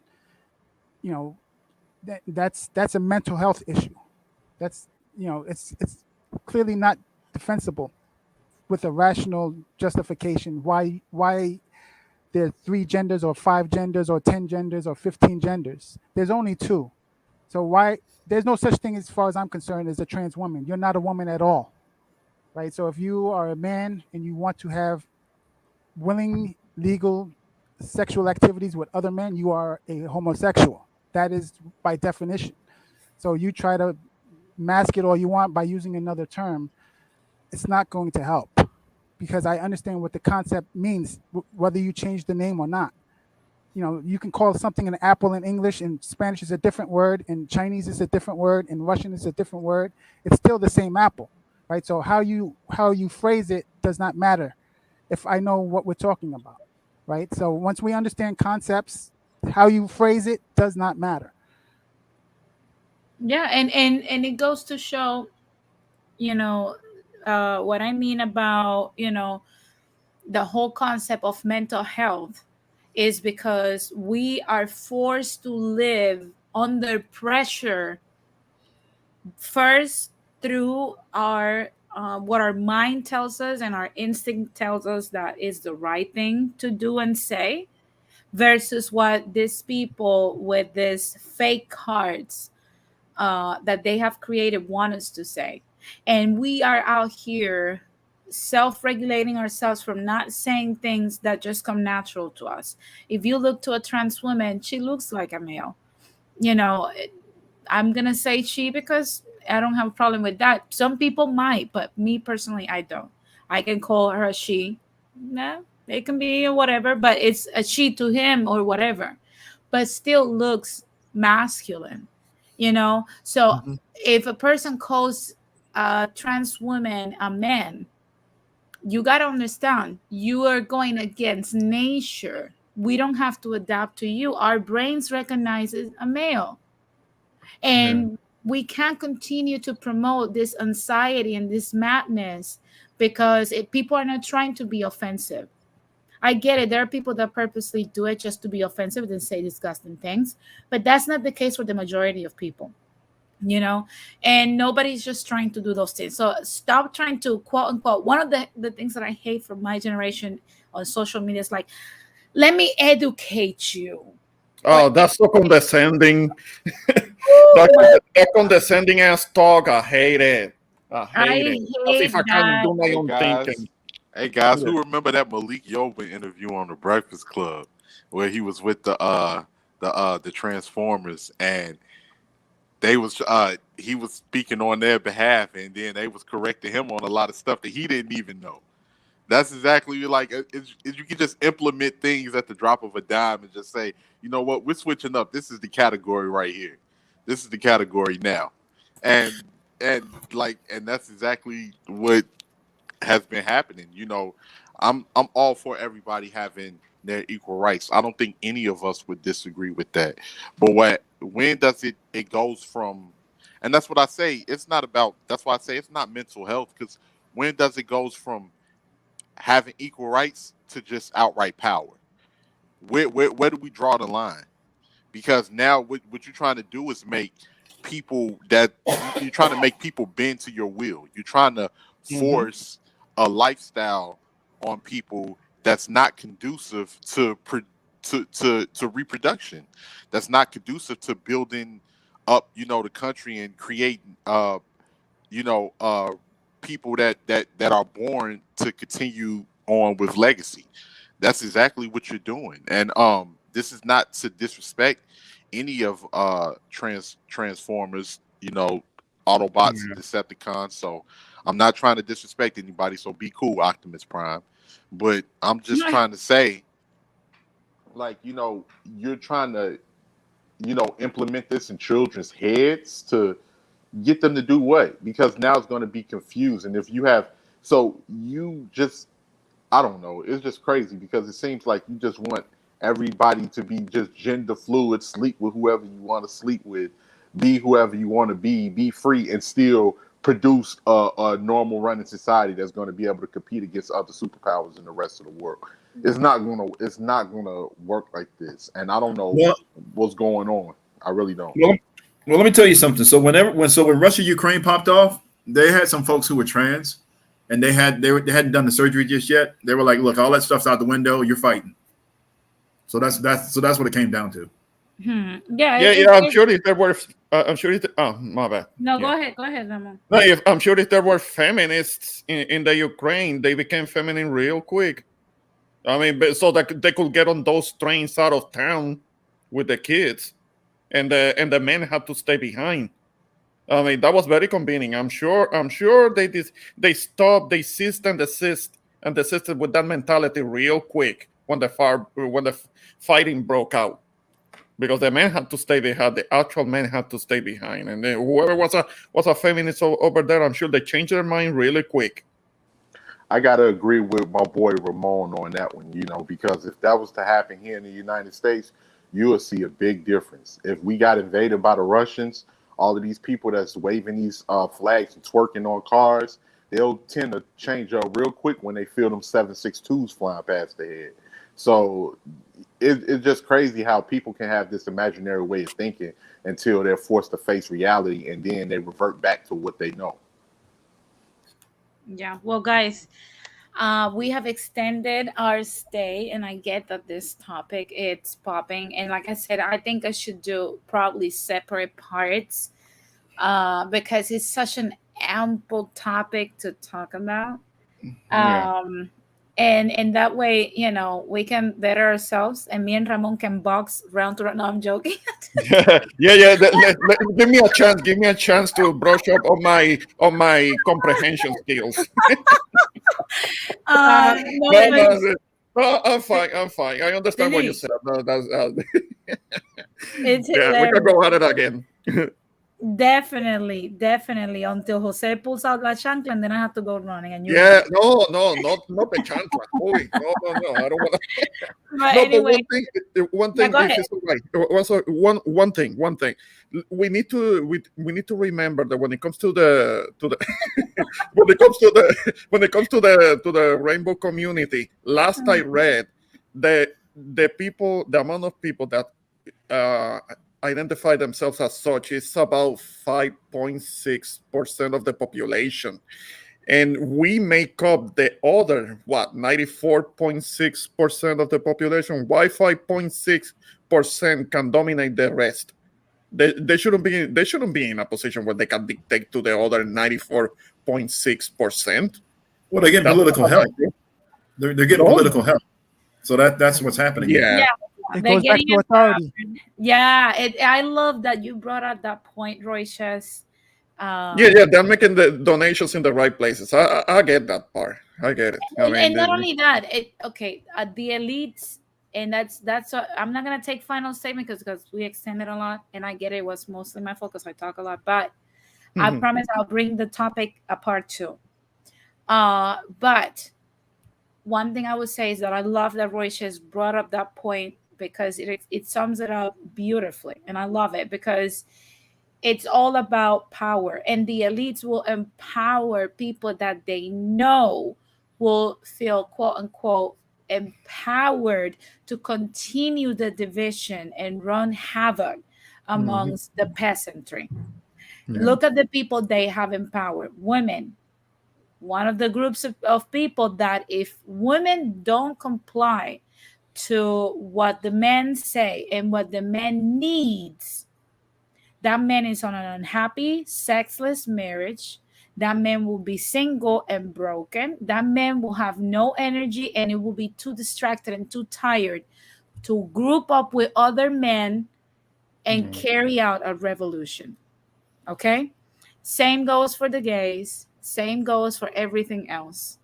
So that's literally how it is. Now that racism it's leveling out, even though we still have racist people out here, but people are more tolerant to that and in large groups. Now we need to insert another one. And we're fortifying women, we're fortifying the alphabet community. So it's up to us to end this craziness in the peasantry and understand we can be divided. We're never going to be gay people. We're never going to be white people. We're never going to be part of these groups. We can come together for the goals because we all have the same problem at the end of the day, even though we're different people. And that it's okay. But at the end of the day, we're all the peasantry, they're the elites. Never forget that. And guys, before I close this up, I'm going to put everyone backstage. If you guys want to stay, you're more than welcome. We're going to have backstage briefly. I want to thank everyone that came up to discuss this topic. It has been a great discussion, and I have great minds out here among the Latin explainers, and I appreciate each one of you's perspective. And I want to encourage you guys tomorrow to come to Latin Explaining because tomorrow we're going to have another episode that's called Relax Gringo, I'm Legal. So if you want to know what this is about, make sure you tune in tomorrow. I'm going to do the show a little bit earlier. So it's going to be at 11 a.m. Pacific time. So make sure you program everything. I know many people are going to be in church or whatever, but the ones that are not, we're going to be here in the corner, okay? See you guys tomorrow. Take care.